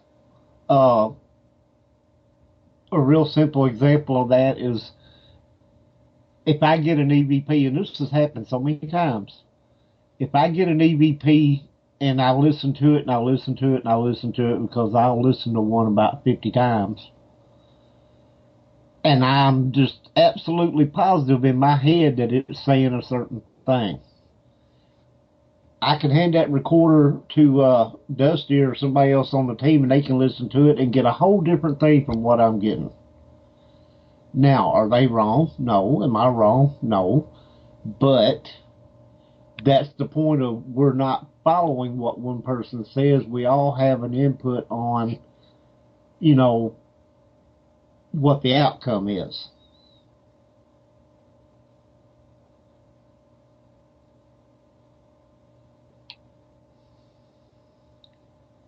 Yes, we are different. All of us are different.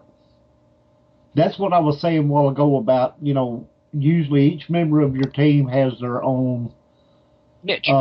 Niche, specialty, whatever, something about them that makes them different from the rest. And that's what makes a well-rounded team. Like, and we should have and we did at one time have a skeptic on our team. Of course, they're not with us now, but the thing about it is they were at it to a point to where they were obnoxious about it. You have to have a functioning team where everybody does their part. And if your part is to be skeptical, by all means do so.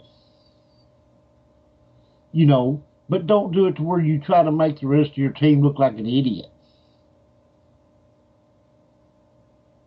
Enough said, ran over. No, you didn't run over. You're filling in where the blanks that I may have accidentally stepped over, but yeah, you filled it in.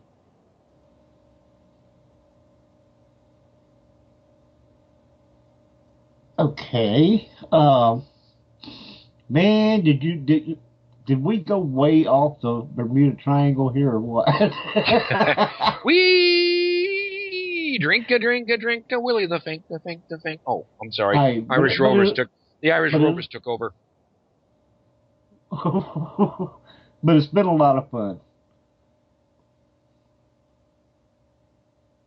Ah, okay. Always.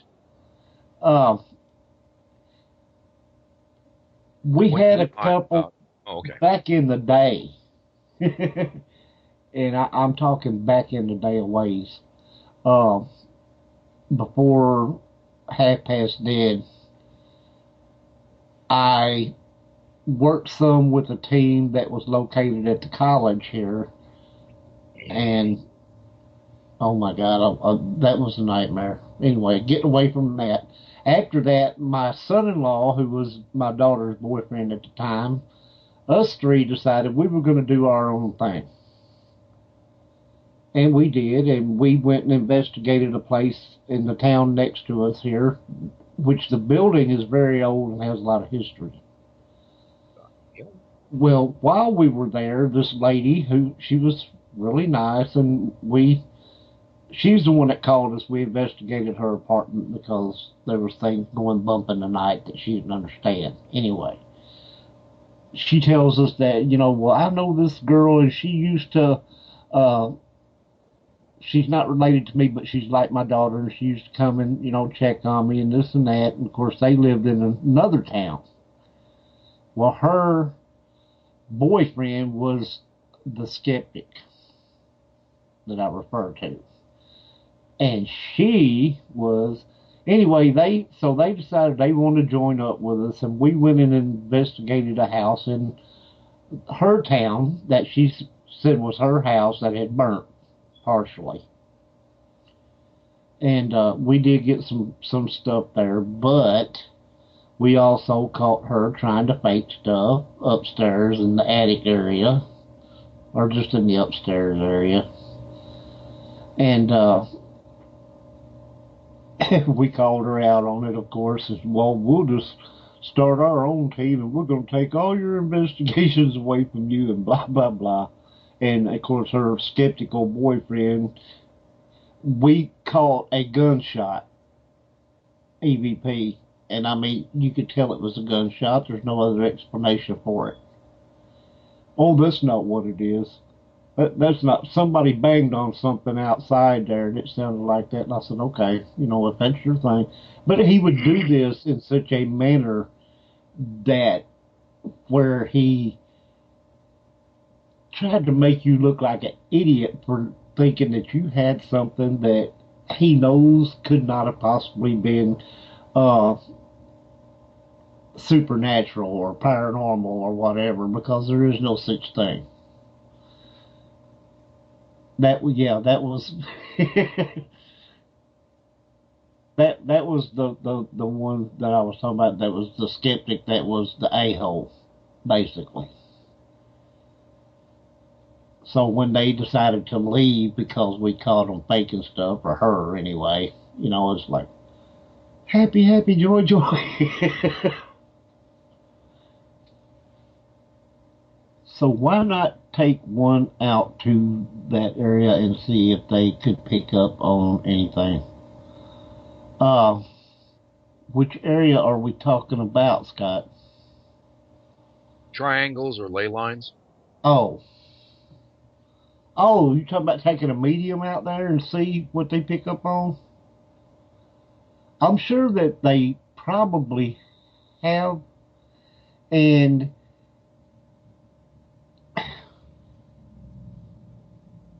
me, and I use this term loosely because you can step on toes really easy, but so-called psychic mediums,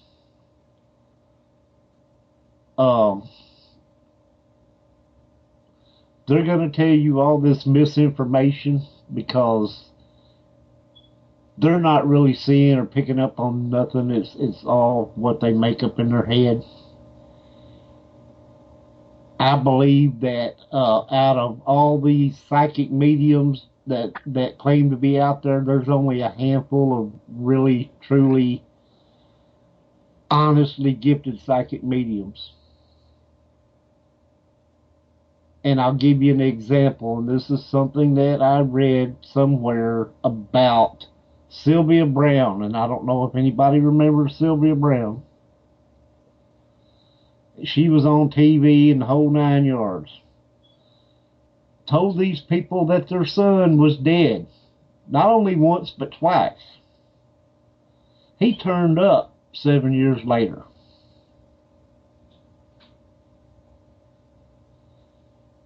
So you can't you can't always. I don't remember hearing that one.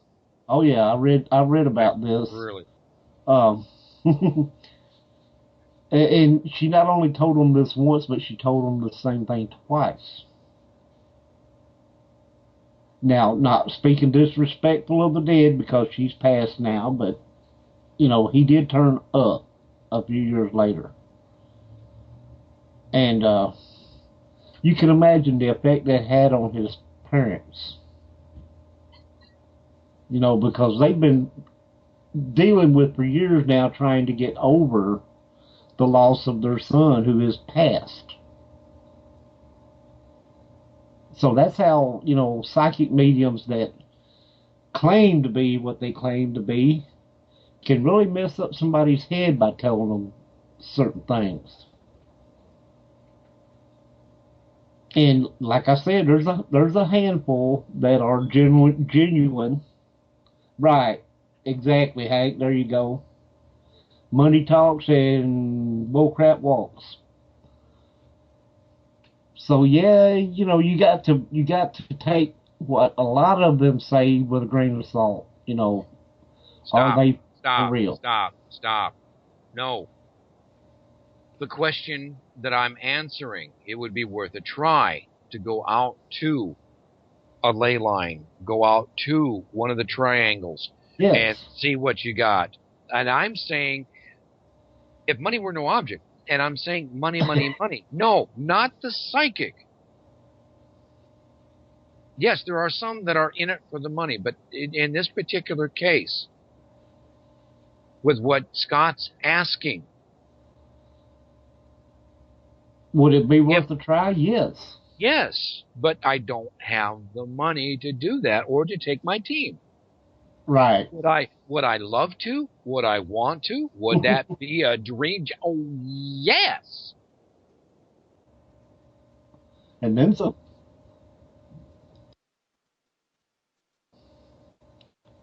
And I would love to go. I always wanted to go to the Bermuda Triangle, and it would be my luck that I would be on a boat that would sink or I would disappear. But would I go? Yeah. Now, Toby was telling me at one time Okay, he was telling me at one time he got a reading on a girl that was murdered, and he picked it up the same way that that Sylvia did. Okay, what I don't remember hearing that. I wasn't able to follow up on that. I did catch the one time where she was on the guy, the talk show host with Montel. Montel Williams. Yes, I did catch that one episode where she was talking about one of the firemen in 9/11 under the building and was being in water. And it's hard to say because of all of the water that was pumped in to put out the fire. Is it possible he could have drowned in an undiscovered chamber? Right. Is it possible, like Detroit, there's tunnels honeycombing under Detroit from the salt mines. Right.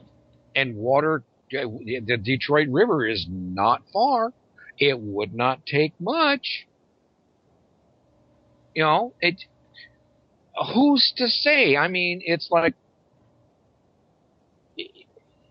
when you look through the eyes of a psychic, okay?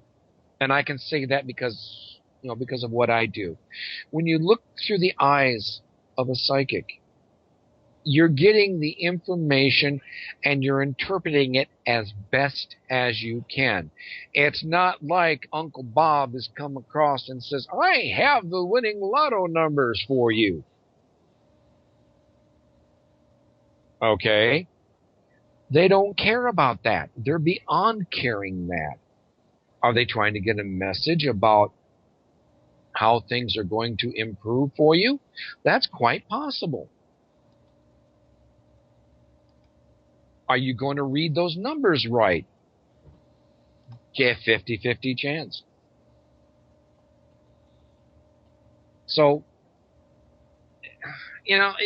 you're always going to have someone, okay? And then you're always going to have some sort of skeptic, someone who wants to tear down. And unfortunately, a lot of those tear downs are other psychics, right? Trying to prove they're better than what they got to be number one, right?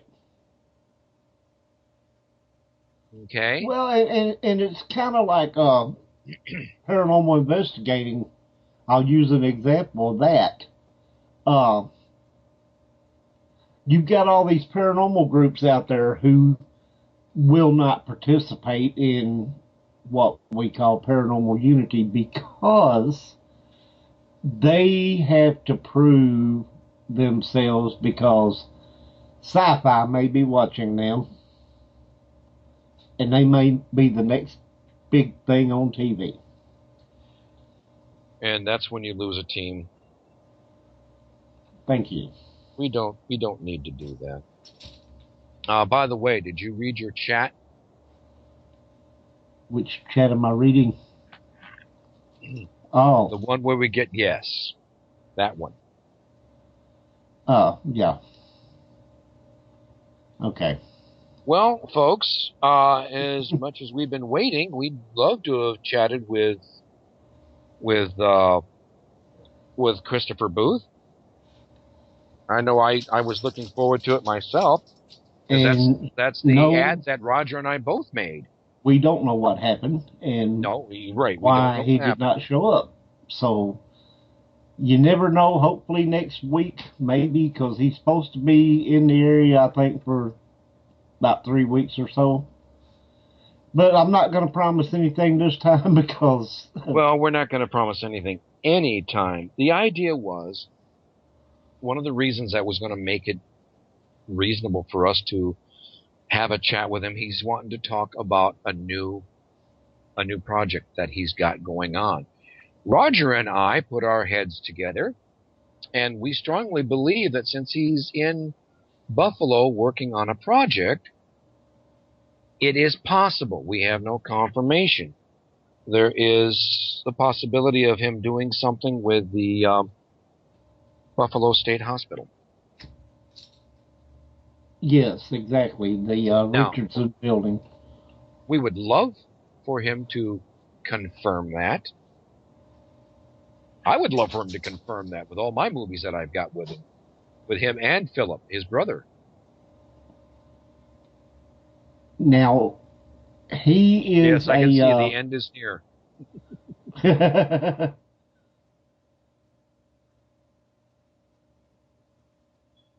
Well, thank you, Scott. We appreciate Scott, all the good welcome. questions and input there, because you.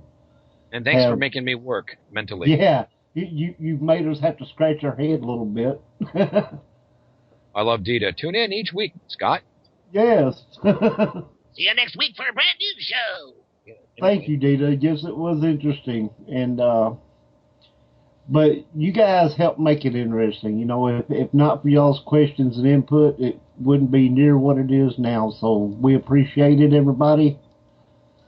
And we love up in here too, Dita. Anyway. Hank, do you have a topic that you want to discuss next week?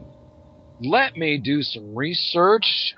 Stay tuned. I am more into the paranormal, and Roger likes the cryptid and the interesting that falls into the parameters of paranormal. So I will advertise. I will post. I had everything else here except my list of what I had planned on doing. So okay, well, you still haven't done the evidence one that you were wanting to do, right? Yeah, you were doing a sleep study when Toby and I was doing that. Oh, so you did do that. Yes, well, I listened to it, and I didn't hear y'all talk about that. I heard most of it. I heard you talking about UFOs. No, we no, we didn't do UFOs. We talked about evidence. About UFOs too. That's part of evidence and how to collect evidence. Anyway. Okay, well, we've got to get off here, folks. Time is up, unfortunately. We will talk about something interesting, I promise you. I say fairly well until next Monday night. Auf Wiedersehen, farewell, adieu. And Auf Wiedersehen, aloha, shalom, sayonara, yeah. And ciao. Catch you next week, folks. And always remember, if you can't be normal, be paranormal. Be paranormal.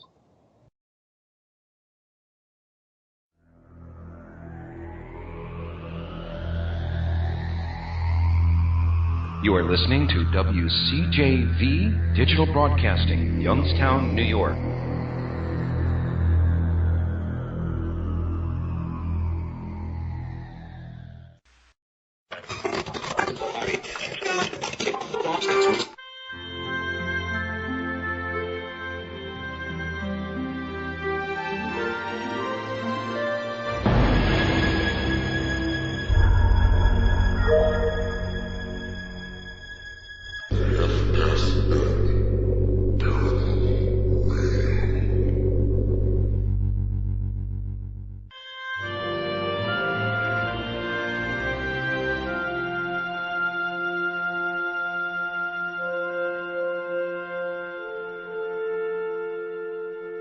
The